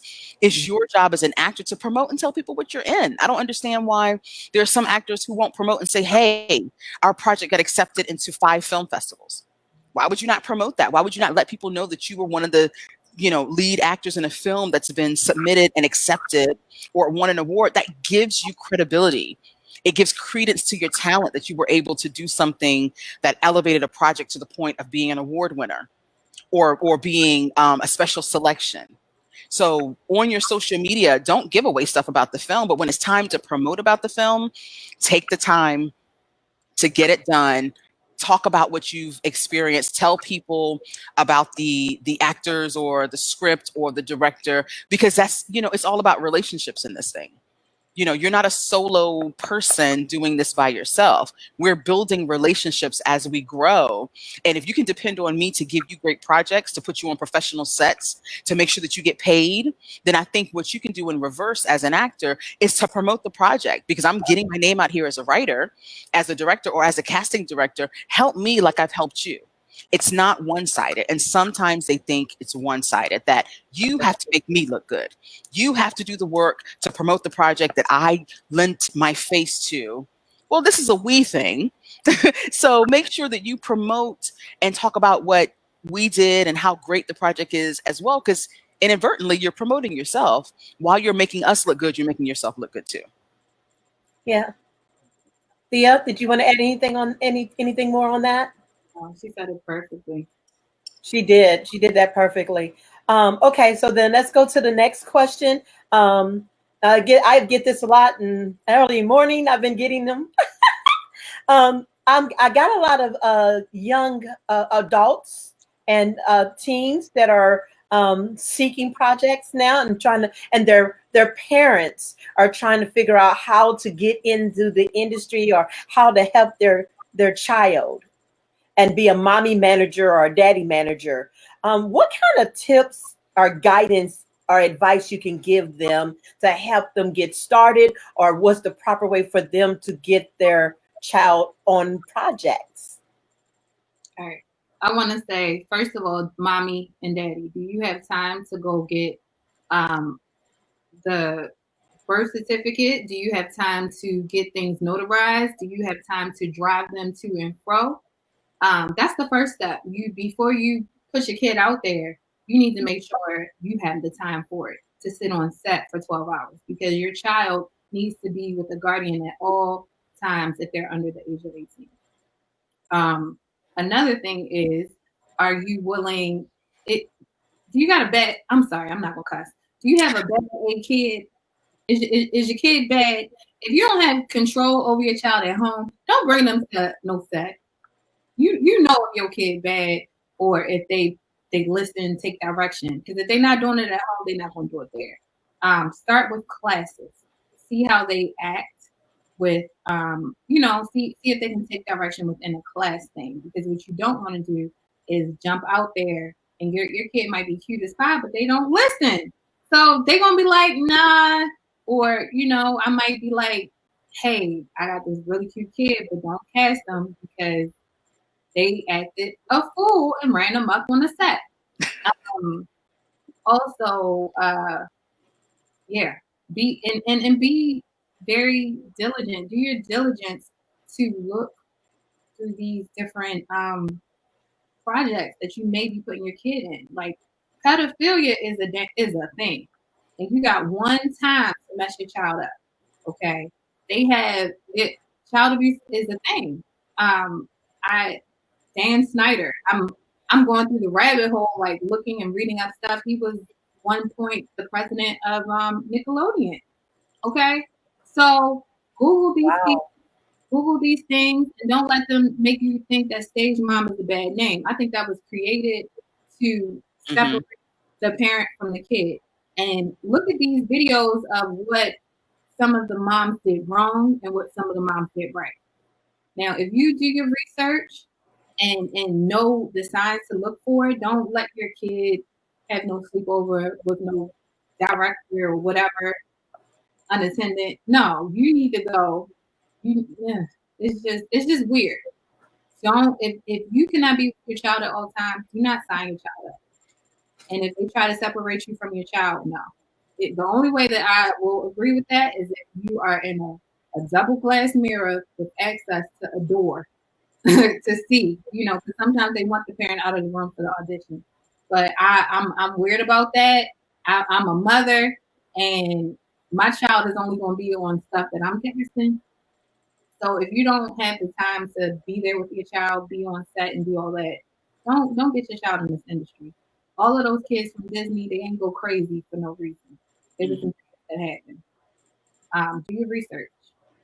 That is a great point. Definitely protect your child. So when it's time for them to want to start auditioning and all that, you've got to find someone who can teach them how to act. Because that goes back to, just because they're a character doesn't mean that they know how to memorize lines. Doesn't mean that they know how to do it over and over and over again. They have to understand that this is work. So it looks creative and we make it look magical. We make it look easy. People see the end result and be like, oh, I can do that. They don't understand how many takes it took and how many weeks and pickup days and all those types of things. And you think just because Raven Simone did it at 3, little Mookie can do it at 3 as well. She's an anomaly. She's super talented and just had great personality. So understand that this is a job. And like Thea said, you are also working when your kid is working.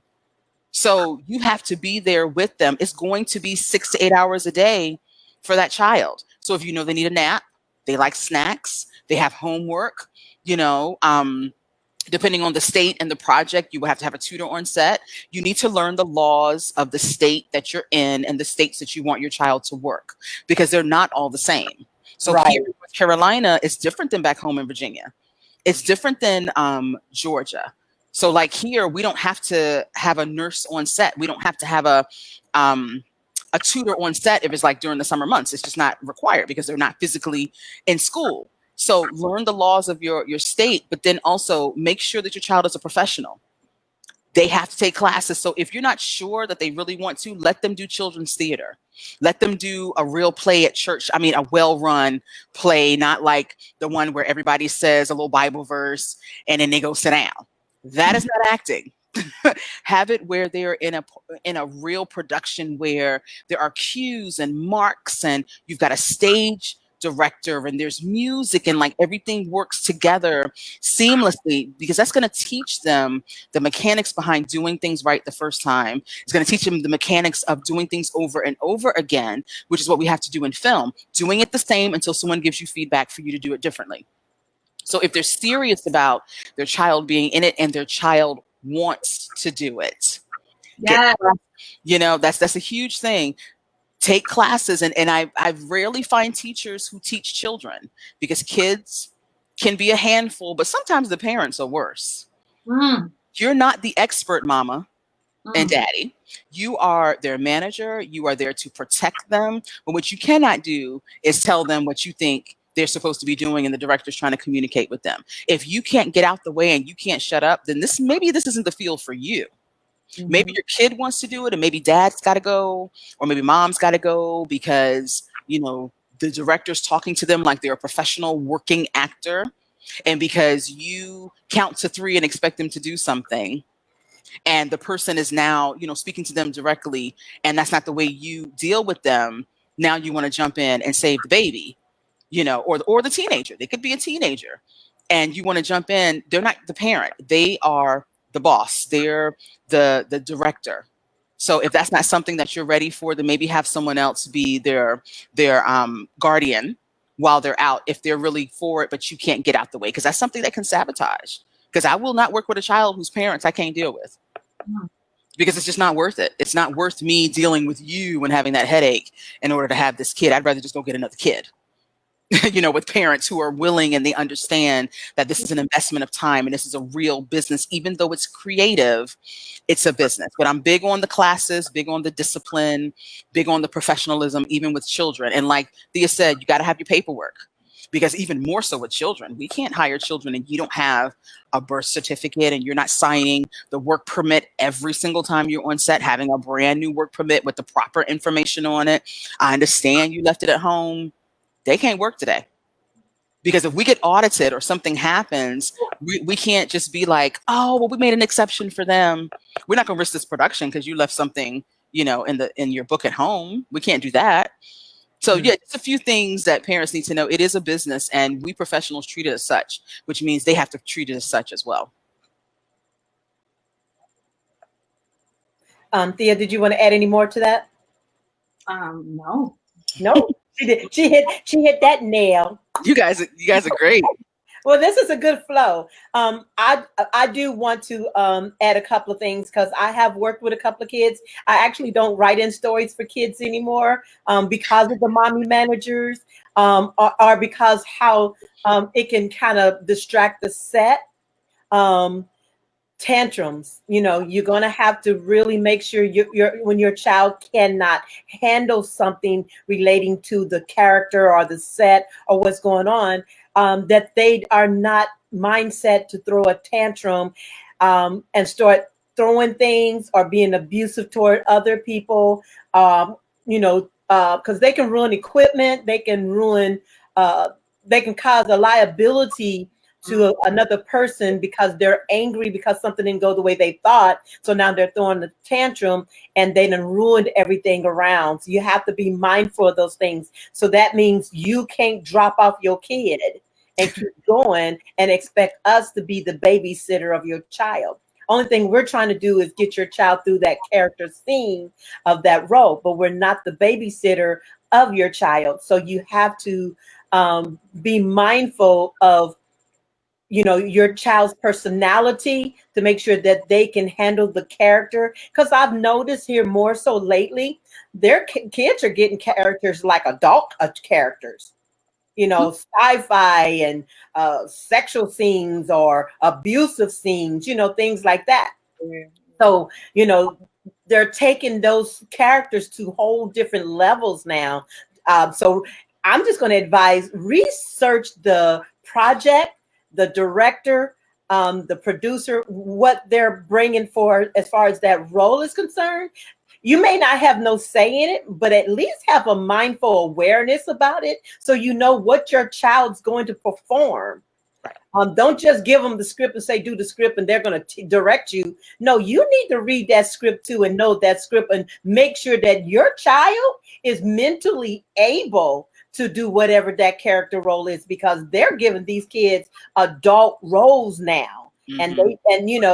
And that kid might be very intelligent and can handle it, but if they're not, if you want them in it, you have to find a way to how to, groom them so they know how to handle it. Not only just the lines, but physically, emotionally, because they're going to, sometimes if they're in a series, they're going to grow up in that series and become an adult in that series. So you got to make sure that they can handle that, because if a filmmaker is dependent on that small child for 5 seasons, and then they're going to grow, that when that child grows, and if that child's not ready for that growth because you haven't prepared them or put them in a position for preparedness, that season can end just because of your child.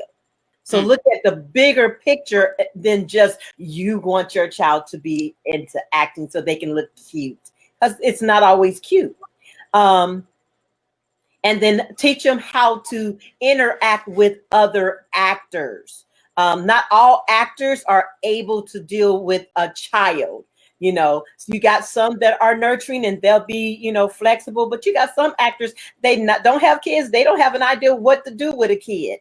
So, so you as the adult, when you do the lines with them and, they're going to do the line with an adult, help them understand that action of the adult. And same thing with producers, actors, protect your child from everybody. Be mindful of your child around everybody. Because I know one of the sets I had to be really mindful for that took me for a loop is the co-star with the little girl actress fell in love with her, and she was a cutie pie, and all she wanted. I'm sorry. In a script or real life? In real life. I'm telling a real life story in one of my projects. And all she wanted to do when they weren't filming the scene, all she wanted to do was carry the child on her shoulder everywhere she went. She's either on her side, and then it got to the point that she got a relationship with the child to the point that it made it difficult for me to start directing the child. And the mother allowed the relationship because she didn't know. And she didn't think of it. Of like, oh, you're so cute. Yeah. And she wanted to make her, not like that. Let me correct that then. No, she just really thought she was just so adorable and she just got so attached, and that, she just smothered the little girl more or less.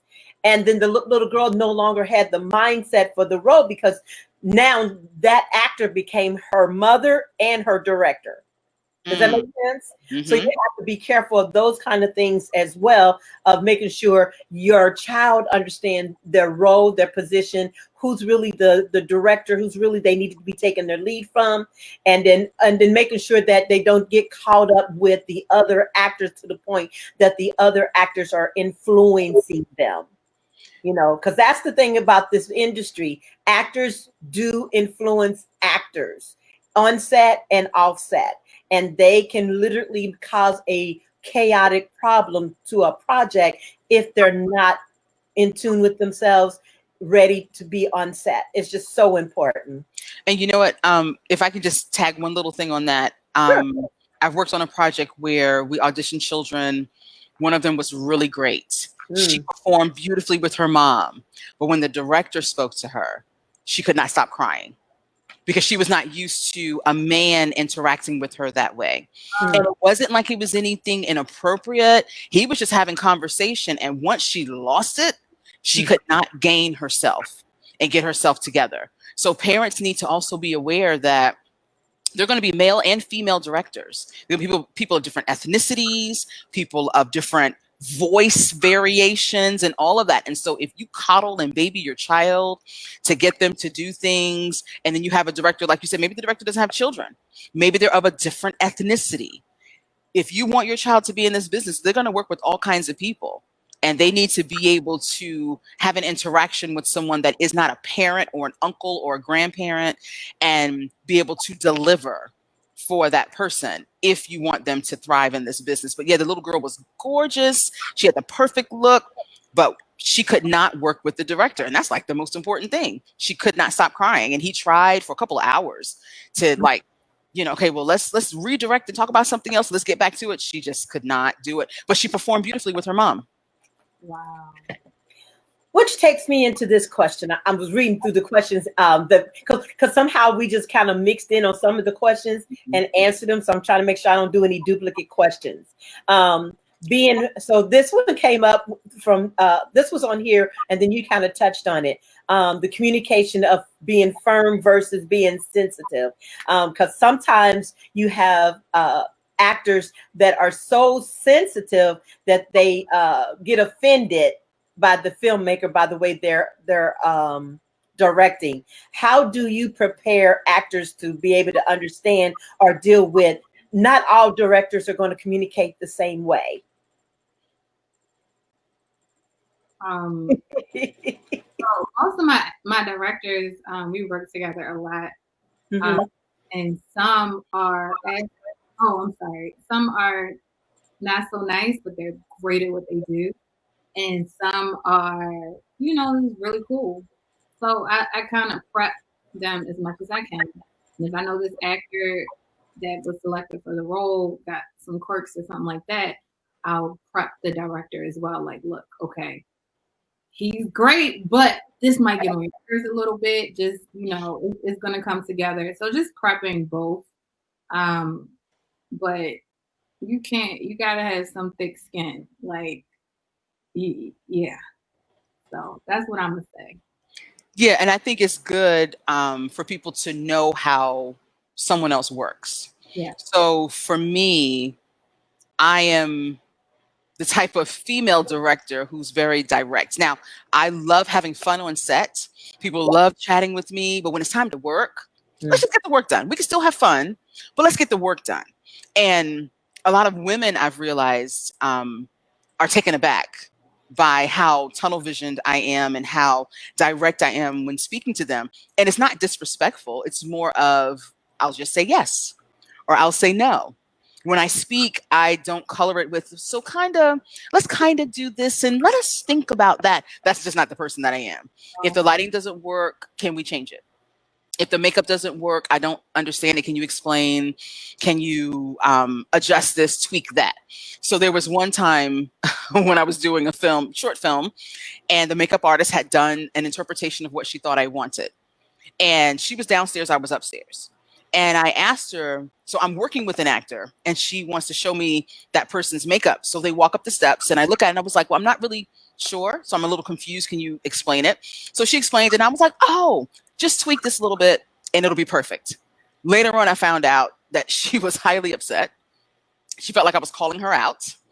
And excuse me, I make the announcement at the beginning of set because I realized the way that I was trained. So I worked in television, in TV news, and for 5.5 years, and I was one of 3 women.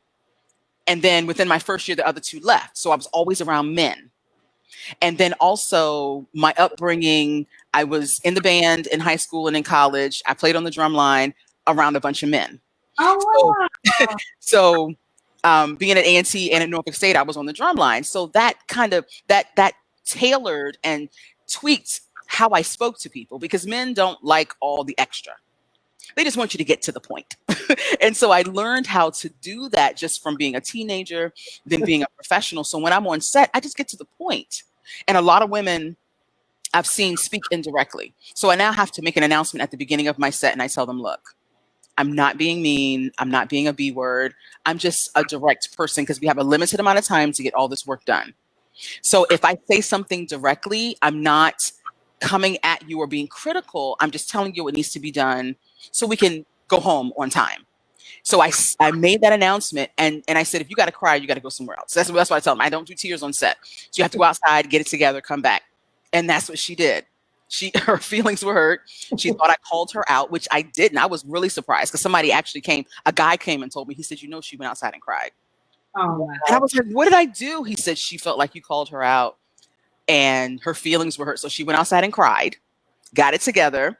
We had a great shoot, and she still wants to work with me. So I guess she had to realize, I guess it was her and not me. But I think, like what Thea said, understanding how people communicate and then adjusting and tailoring it so we can be effective is very important. So if someone needs more, like some actors just want you to give them the motivation, that's it, boom, they do it. Some need a scenario. They need a what if. They need a think of this and pull from that. So when an actor is telling me how to communicate, then I'm able to adjust and give them what they need so they can give me what I need.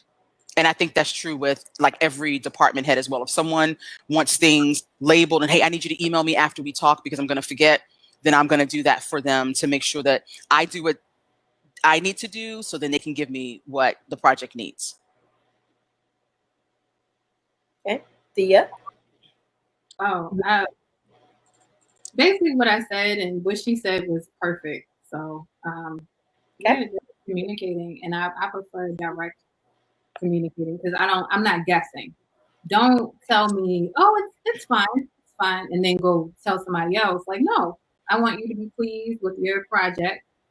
I want you to be pleased with my work. So, like I've had my first 2 television shows. I had the worst. I liked them, but everybody would quit. But I appreciated the directness, and I just feel like everybody is so PC, and it's not personal. It's like if this looks like some bull crap, it look like some bull crap. Or if you just need to fix the little wings or whatever, like just do that. Like it's not personal. It has nothing. This project is bigger than you. This is one small thing.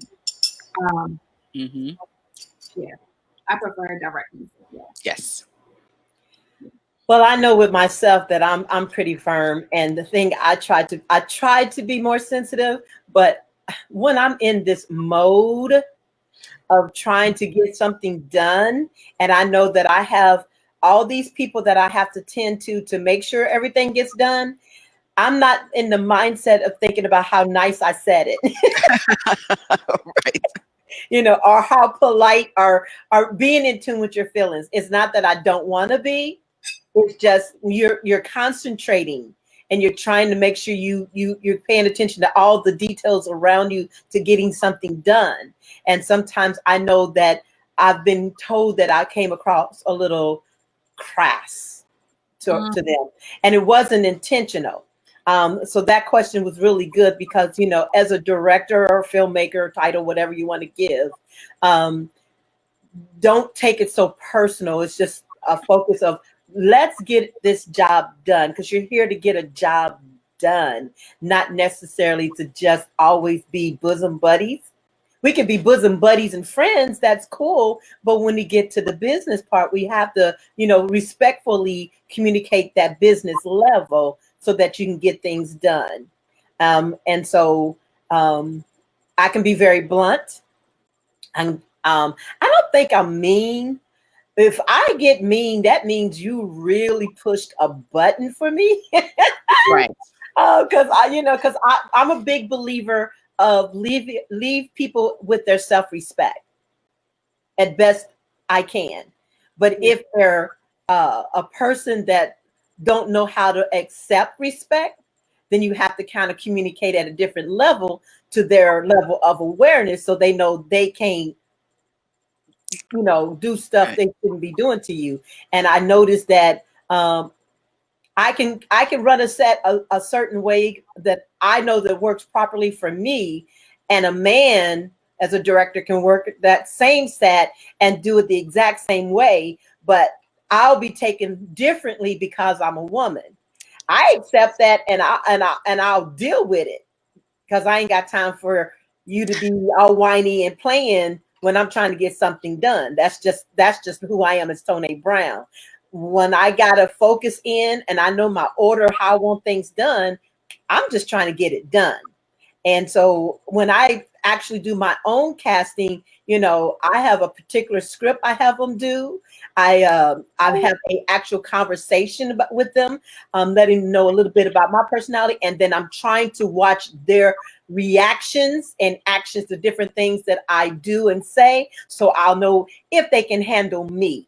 And if they're super sensitive or they have, I don't mind opinion, but if they want to counter everything I say, then I know I can't work with them, because that means when we're on set, I'll be trying to give them direction and they'll be trying to give me direction, or they'll shut down and won't listen to me at all.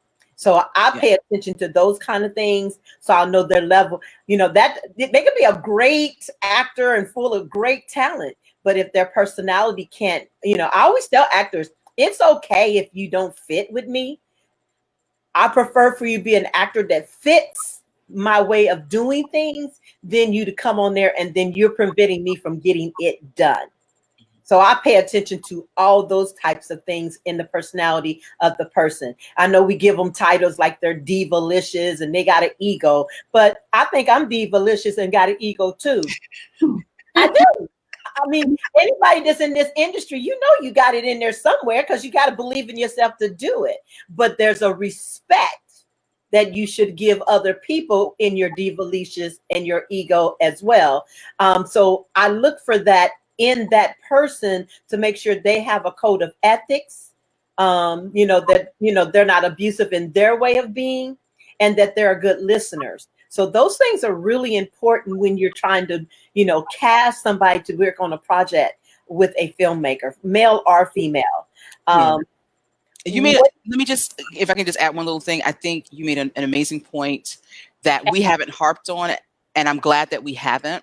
The female factor is something we consider. It's not something that we lead with. It's not something I want people to hold against me, but it is something that we're aware of. Because, a lot of times when people talk to us about filmmaking, they always lead with the Black thing. They lead with the female thing.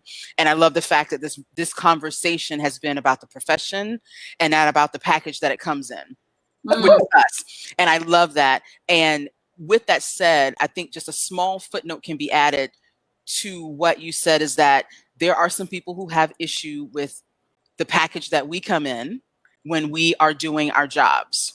And if they are a filmmaker or an actor watching this, they need to check themselves and do a litmus test for themselves to see if, when they're dealing with a female director, female casting director, a female first AD, a female DP, do you find yourself questioning more, challenging more, feeling like you have to mansplain things? Or if you're a woman, you want to argue back and not really respect and have boundaries? Because I've experienced that.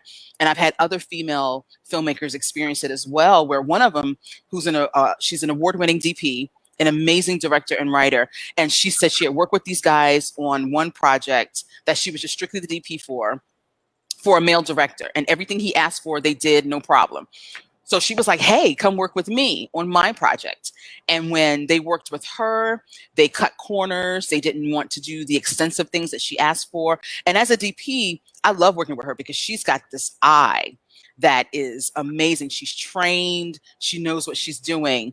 And they cut corners and was like, well, we really can't do that. I don't want to do this. They would, if it takes 4 steps, they want to do 1.5 for her. And so they would challenge her on things and would rather not take direction from her because she was strictly a woman. And a lot of people try to make it seem like it's our burden to fix it. No, we can't change what we look like. We don't want to change what we look like. This is who we are and the package we come in. It is for other people to realize and to figure out, am I acting differently when a woman is in charge and she's giving instruction, she's very direct, and she's unapologetic about what she wants, because we know the end result. I'm going to be the one editing because I like to edit my own stuff. So I know what I'm shooting for and I know what it needs to look like. I wrote the script, I'm directing it, I'm editing. So trust that when I ask you for something, it's not because I want to see you work and I'm giving you minutia. I'm giving you busy work. I'm giving you what I need and I'm expecting you as the expert to deliver, which is why I hired you. So just give that respect. And so I just wanted to add that little tidbit. Sometimes people try to put the burden and responsibility on us to fix how people react to us, when in actuality, we're not responsible for the reaction, especially if it's a microaggression they have not dealt with and they refuse to acknowledge within themselves that you're actually the problem. And you refuse to acknowledge that your behavior changes when a woman is in charge. as opposed to when a man is, because we just automatically give him respect. Even if he's brand new and he's green and he's never done it before, he just automatically gets the benefit of the doubt and the respect. But you can be an award-winning director, casting director who's done amazing projects, and they want to question. They call it asking questions. Like on this last project we did, this guy kept coming to us, producers, and because we had a female producing team, and he would be like, well, I just want to make sure that you guys X, Y, and Z. I want to make sure you know about such and such and such. And so finally I had to tell him, look, I don't need you up here telling us how to do our job, because see, nobody else would just tell him directly. They would talk about him behind his back. So I'm the chick, I'm going to say it directly. I need you to go downstairs and do your job. I don't need you to make sure we're fully aware of what's going on. But if you're up here, then who's doing your job? If you're up here trying to tell us how to do ours. How about that? And he was just consistently trying to check behind us. But when it came to the men, he was not doing that to them. So again, his problem, not ours. And it's not my job to fix it. All right now. Well, we're going to wind down a little bit on this, but I don't remember. I know I had conversation with both of you. I'm just going to read this because I just kind of, from you guys talking when we did our little chit chat over the phone, I was just writing so many notes. We covered a lot of it, but this one, I think both of you kind of threw a little bit on this. I'm just going to read it out, and then you just take it and run. Okay, how do you prep your actor on communication? Punking out on a project due to self-indulgence, dedication, commitment, not following instructions. We kind of touch on it, but both of you kind of, I had that big circle there because I knew it was something that I needed to kind of cover. So jump in on that and just hit whatever area of those things that are important for you to make sure the actor understands it from your perspective as the casting person, whether you're a recruiter or director. How do you want that communicated for actors to understand? Okay, do you mean when you say punking out, like when they do like a no call, no show, or they, yeah, so, Y'all use the word. What's the punking out to you? I've had a lot of not a lot, but I've had a few who in the past have done great, but then for some reason, you know, maybe the timing of their life wasn't right, or, you know, maybe they started to doubt themselves, whatever. That's all great. But why you apply for this, if you're going through something, don't do that. And people know I will lay you out in the sweetest, nicest way. Okay. I let you have it. And I give people second chances. And I will say that 75% of the time I give people second chances, I don't regret it. That's after they get the talking to. Mm-hmm. But yeah, I don't take it personal anymore, but I put them kind of on probation where because you making me look silly to the director, and I had to realize that has nothing to do with me. And I used to be very you know, I have to be on point. Everything has to be perfect. I have to give 100%. Everything has to go right. And, you know, sometimes things don't go right. And sometimes things are out of your control. So I have to give myself grace just like I give others grace, and know that that's not about me. And I will replace them. Or, you know, it sucks when it happens. But hopefully it doesn't happen to anybody soon coming up or ever again. But it's the worst. Because you got to start doing, you got to do the work all over again to find the person and get the approval from the director and the producer and whoever, you know, and then you got to get their sizes, because usually it's some outdated sizes to send to wardrobe, and you know it's a lot. So don't do that. Just don't do it. No, I agree. Yeah, submit for what you're ready to participate in, because they're not just representing themselves, they're representing the type of work and the type of people that we bring to the table. And so I think it's important for actors to understand that. And again, you know, we're their advocates. So we're there advocating for them to make sure that they get the job done, they do the work. But ask the question again, because it was something I wanted to say specifically that you hit on. How do you prep your actor on communication? Okay, that's what it is. Okay. Yep. So one thing that I think actors need to realize is that this business, even though it's hurry up and wait, the hurry up part is real. So when I am casting for something, whether it's a speaking part or an extras part, you need to be quick with the responses. For some reason, I don't know why people are just really relaxed and chill. So they submit and then I respond to them almost immediately, like when I'm in that phase of just the discovery of finding people. And then it'll take them 3 days to get back with me. Oh, I'm just now seeing this. I didn't expect you to respond so fast. Hey, here's the information. And then a couple things are wrong with it. You didn't submit everything I asked for. You're not following instructions. You're not being very quick. And so I will sometimes put in the email, we move fast. And so if we have a need for a particular role, you need to respond to me quickly. And they don't believe me. And then they get back to me and it's been booked. And so they think that we're booking for stuff that's just right now. Sometimes we're booking for this weekend, next week.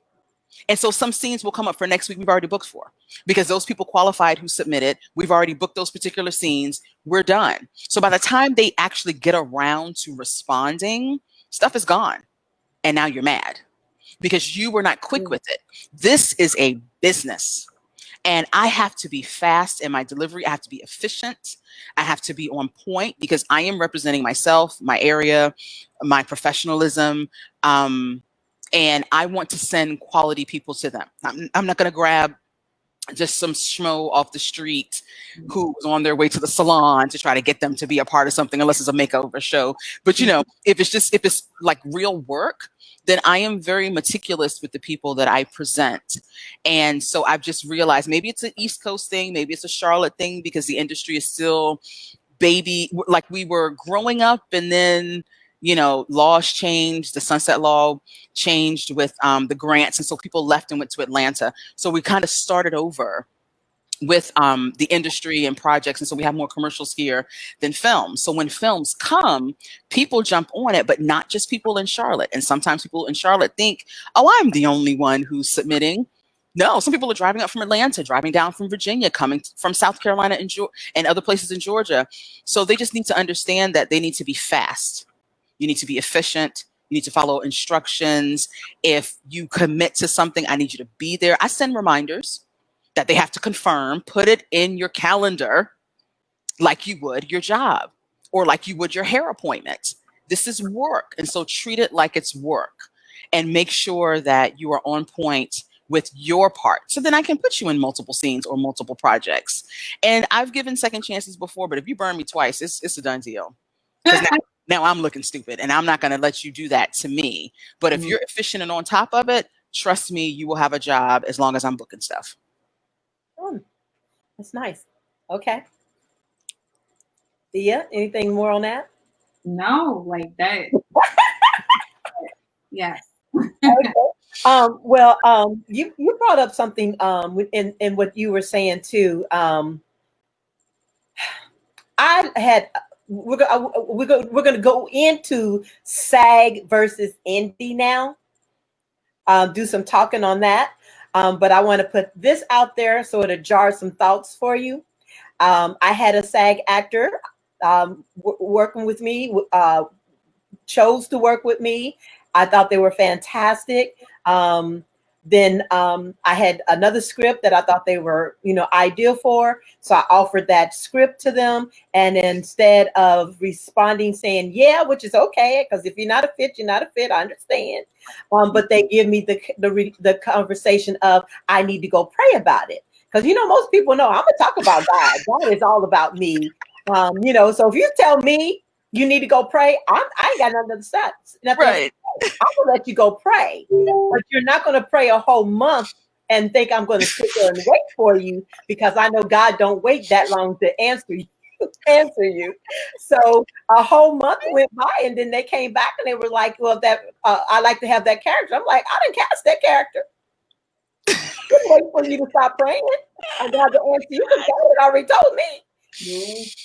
And so what ended up happening is the script got flipped, and all the "but I love you, Tone" changed, and then next thing you know, they're not I don't love you no more, Tone, but I got to call all the actors that was part of the project we was working on to tell them how much I don't love Tone no more. Which caused a great deal of distance that I personally now I'm having to rewrite the script for the next season of the project to remove some of these people out, because I'm not going to let them come back on the set and bring that mood to it. Oh my gosh. You know, so those things, you know, are very important. So that I wanted to kind of share that a little bit, because, you know, you got people that are indie and they got people that are SAG, and they got these certain expectations they think they should get from me as a filmmaker because I'm indie, and they're SAG or independent. And I set my own set of rules. I stay in line with what SAG says, and what Georgia rules are, but it's my set. You're fine. Huh? You don't have to follow their guidelines in Georgia because it's a free state to work. So you can do what you want to do. They're not going to right.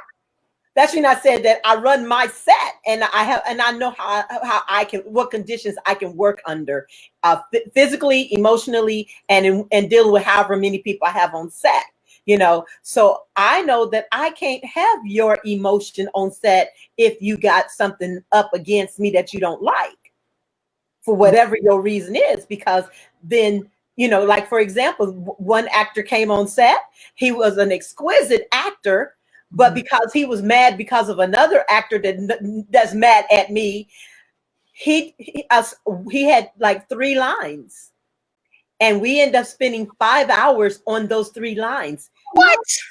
But this was me too. I was so determined he would go give that line to me the way I wanted it, that I made him go those whole 5 hours, because I knew he was purposely trying to sabotage, because he was mad because of the other actor that he was friends with was no longer on the project. So he, instead of coming trying to give the best of who he was, he came trying to give what that actor expected out of him, because he wanted to support that actor, you know. And so I made him redo the line over and over again, and it was heartbreaking, because he was exhausting me, but he was also exhausting the actor he was working with.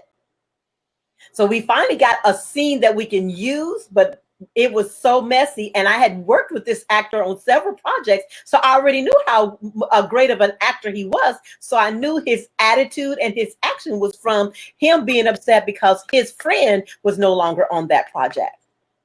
You know, so that's the reason I want to kind of talk about, you know, the SAG versus indie. You know, how do you deal with those actors that know they're SAG? Do they understand SAG? What do you think they need to understand about SAG versus being indie, and what they need to understand about indie?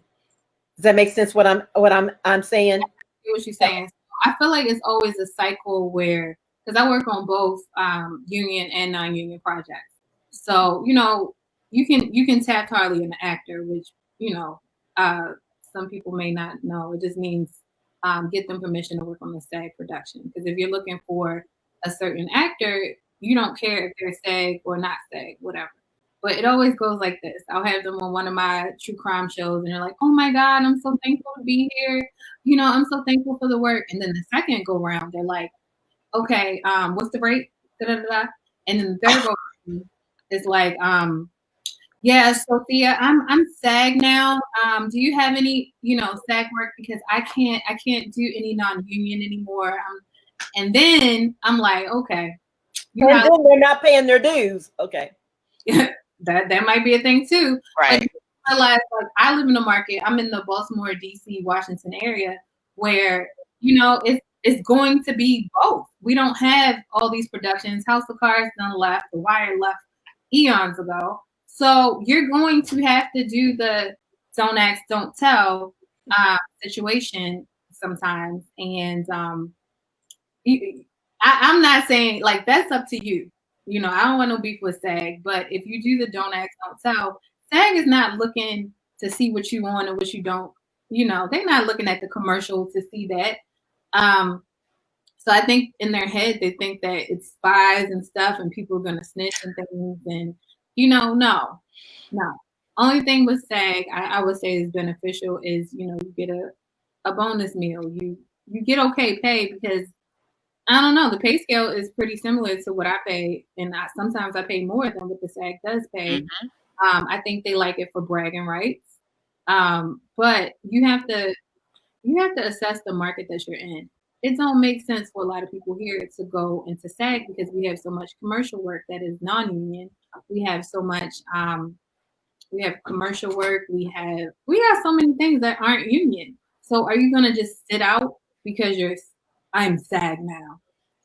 And it, and I'm like, okay, you'll be back. And then they call me up, hey Thea, you got any of that non-union work? And I'm like, I knew you'd be back. Welcome. Like it's yeah, SAG don't necessarily mean you're going to get a role. Yeah. No, it doesn't. It seems like it is for bragging rights for some. And I was going to say the exact same thing. Here in Charlotte, we don't have enough union shoots coming through here to justify someone working toward it that much to be SAG, first of all. And then are you paying your dues to stay qualified? And then you realize that you're not going to be working for a while if you're trying to get stuff that's local. You're going to be driving to Georgia, constantly auditioning, hoping that you get something, when you have to decide what's more important, having the card, which is great.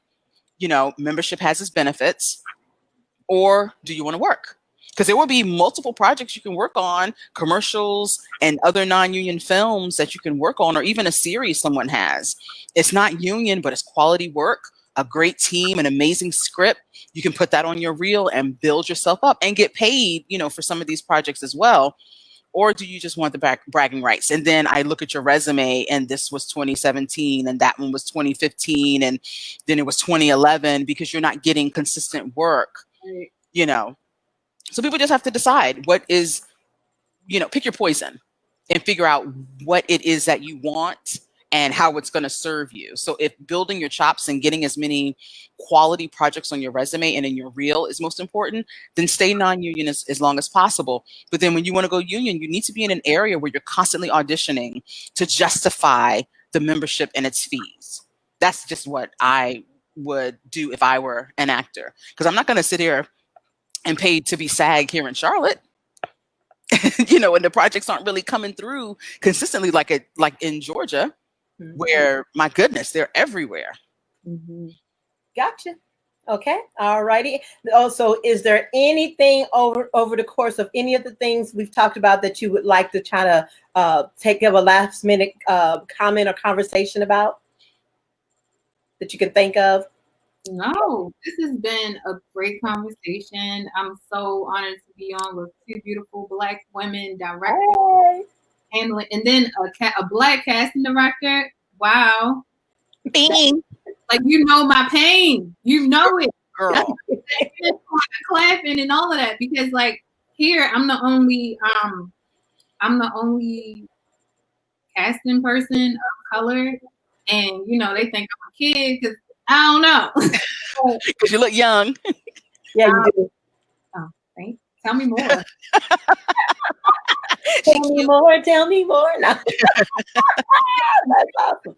Yeah, I'm really proud of this. I was really looking forward to this. I've enjoyed doing it, because with us being on this COVID-19 lockdown, I get so much communication from actors and crew members trying to get information behind the scenes. And I know I don't have all the knowledge to do all that. And I didn't want it all to be about me doing it. So I am very grateful that you agreed to do this with me, so that way we can get the information out, so that when we come out of the COVID lockdown and we start getting into whatever the new routine we're going to be doing with our filming, which sounds like going to be a lot, that, we got some education behind some of the actors that are, seriously wanting to pursue this, so they know a little bit of what to do. So if we could just kind of go into now your perspective, independent businesses and your brand, how can they link with you, connect to you, contact you, if there's specifics, like, you want them to understand if they're going to work with you, if you're going to submit to you, what your expectations are, and any links. And some of the links that I've gotten from you are not popping up. So if you could just go ahead and say your links, and then I'm going to put it in the body of the message of this video, so they'll know how to link up to you and reach out to you. Okay. So you guys can reach me at www.theawashingtoncasting.com. You can also hit me on Facebook on my casting page, where I will post different casting opportunities from myself and colleagues from this area and on. And that's Thea Washington Cast on Instagram, and that's about it. Oh, and I meant to say, I wasn't saying they think I look like a kid. It's just that the casting people in my area are like in their 70s. They've been doing this for a very long time, and they're very white. So you're just the tenderoni of the bunch. Yeah, I that's what I meant to say. I didn't mean to say they think I look like a kid, but it's just they've been doing it for so long, and they like, who is this little girl coming thinking she, Right. That's a lot of learning right there in your space then. What'd you say? I said, that's a lot of learning right there in your space, because if you got, older, mature people that's been in the industry, are they open to teaching you and helping you learn things? What you think? Bloop. So I'll give my social media on that note. So mine is consistent across the board, Facebook and Instagram at Keema Mingo. That's my personal page. I do post some castings there. I do centralize them also on my studio page, which is at Mingo Studios with an S. And then those who are interested in my master classes, I am transforming them to be online, but I do a lot of them in person. Now it's time to do them online so people outside of the area can participate as well. So it's at the Mingo Masterclass, and that's both on Facebook and Instagram. And yeah, they can follow me. They can follow me there. And so my thing is, when you submit, just follow the instructions. Like, make my job easy. Don't make it hard for me to say no, because I'm gonna tell you, if you make me work hard to hire you and give you money, I will not do that. Plain and simple. Make it easy for me to give you a job and easy to pay you.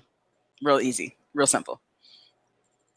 Great. I think that's across the board between all three of us, being in the business, doing what we do.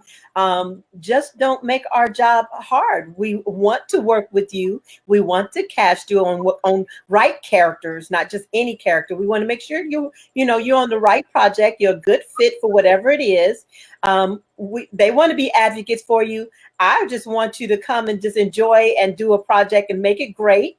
And we just don't want you to fight us or demean us or disrespect us just because you think whoever you think you are. Be kind. Yeah.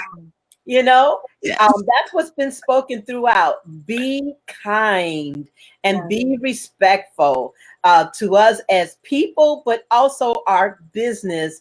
And if you want repeat business with us, repeat casting, then come with your A game. And don't come thinking just because of who you are, what your name is, how many projects you've already done, that you already entitled, because you're not. No. Well, I can't speak for them. For me, you're not. No, you're not entitled to my project. No. I personally don't believe in entitlement, period, because we have to earn as we go, and things change too much in this industry to go up. I mean, I know I can't go up to Ron Howard and just say, hey, I'm entitled because I've been doing this for however long. He gonna be like, you better get on out of here, if he even says that. So I've learned a lot in this industry that, it's all about who being respectful, and when you do the job and do it with kindness. Yes. So that we want you to come back. All right, ladies. Well, is there anything else, information or any last notes that you want to do? Because it's going on 6:30, and I like to kind of cut it by that time. No, my sandwich is right here waiting on me. I'm sorry, y'all. I know. I saw a little bit. No, it's okay. You're like. I ain't mad at you. You could have enjoyed it. It's all good. Well, thank you, ladies, again. I sure do appreciate you doing this with me. I will be uploading this. It's already on Facebook, but I will be going through different segments of good key things that I want them to know. But I also will be uploading it on the Instagram as well as on YouTube. Feel Awesome. free to share any part of it that will help support what you're trying to do and accomplish. And I want to say, I hope I have the opportunity to work with both of you. Yeah. I do have a project called The Lion's Den. That's my biggest project I've ever done or will be doing in my life. It is based on the Bible, but it's also going to be based modern style. And we're even literally supposed to have to go to Israel for a few of the scenes to actually film, because it's going to be kind of like a timepiece of what Daniel was like then and who and Daniel today and how God speaks. Mm. So this is going to be really an interesting project, and I need some real good actors to be in it, and I need to have my brain really focused, because this one I'm really positioning it the best I can to be ready for Oscar submission. Yes. That's what I'm Awesome. looking for. So thank you, ladies, and you guys have a fantastic day. Enjoy that meal. I'm going to go cook me some dinner too, girl. All right, ladies. Talk to you soon. God bless. All right. Thank you. Bye.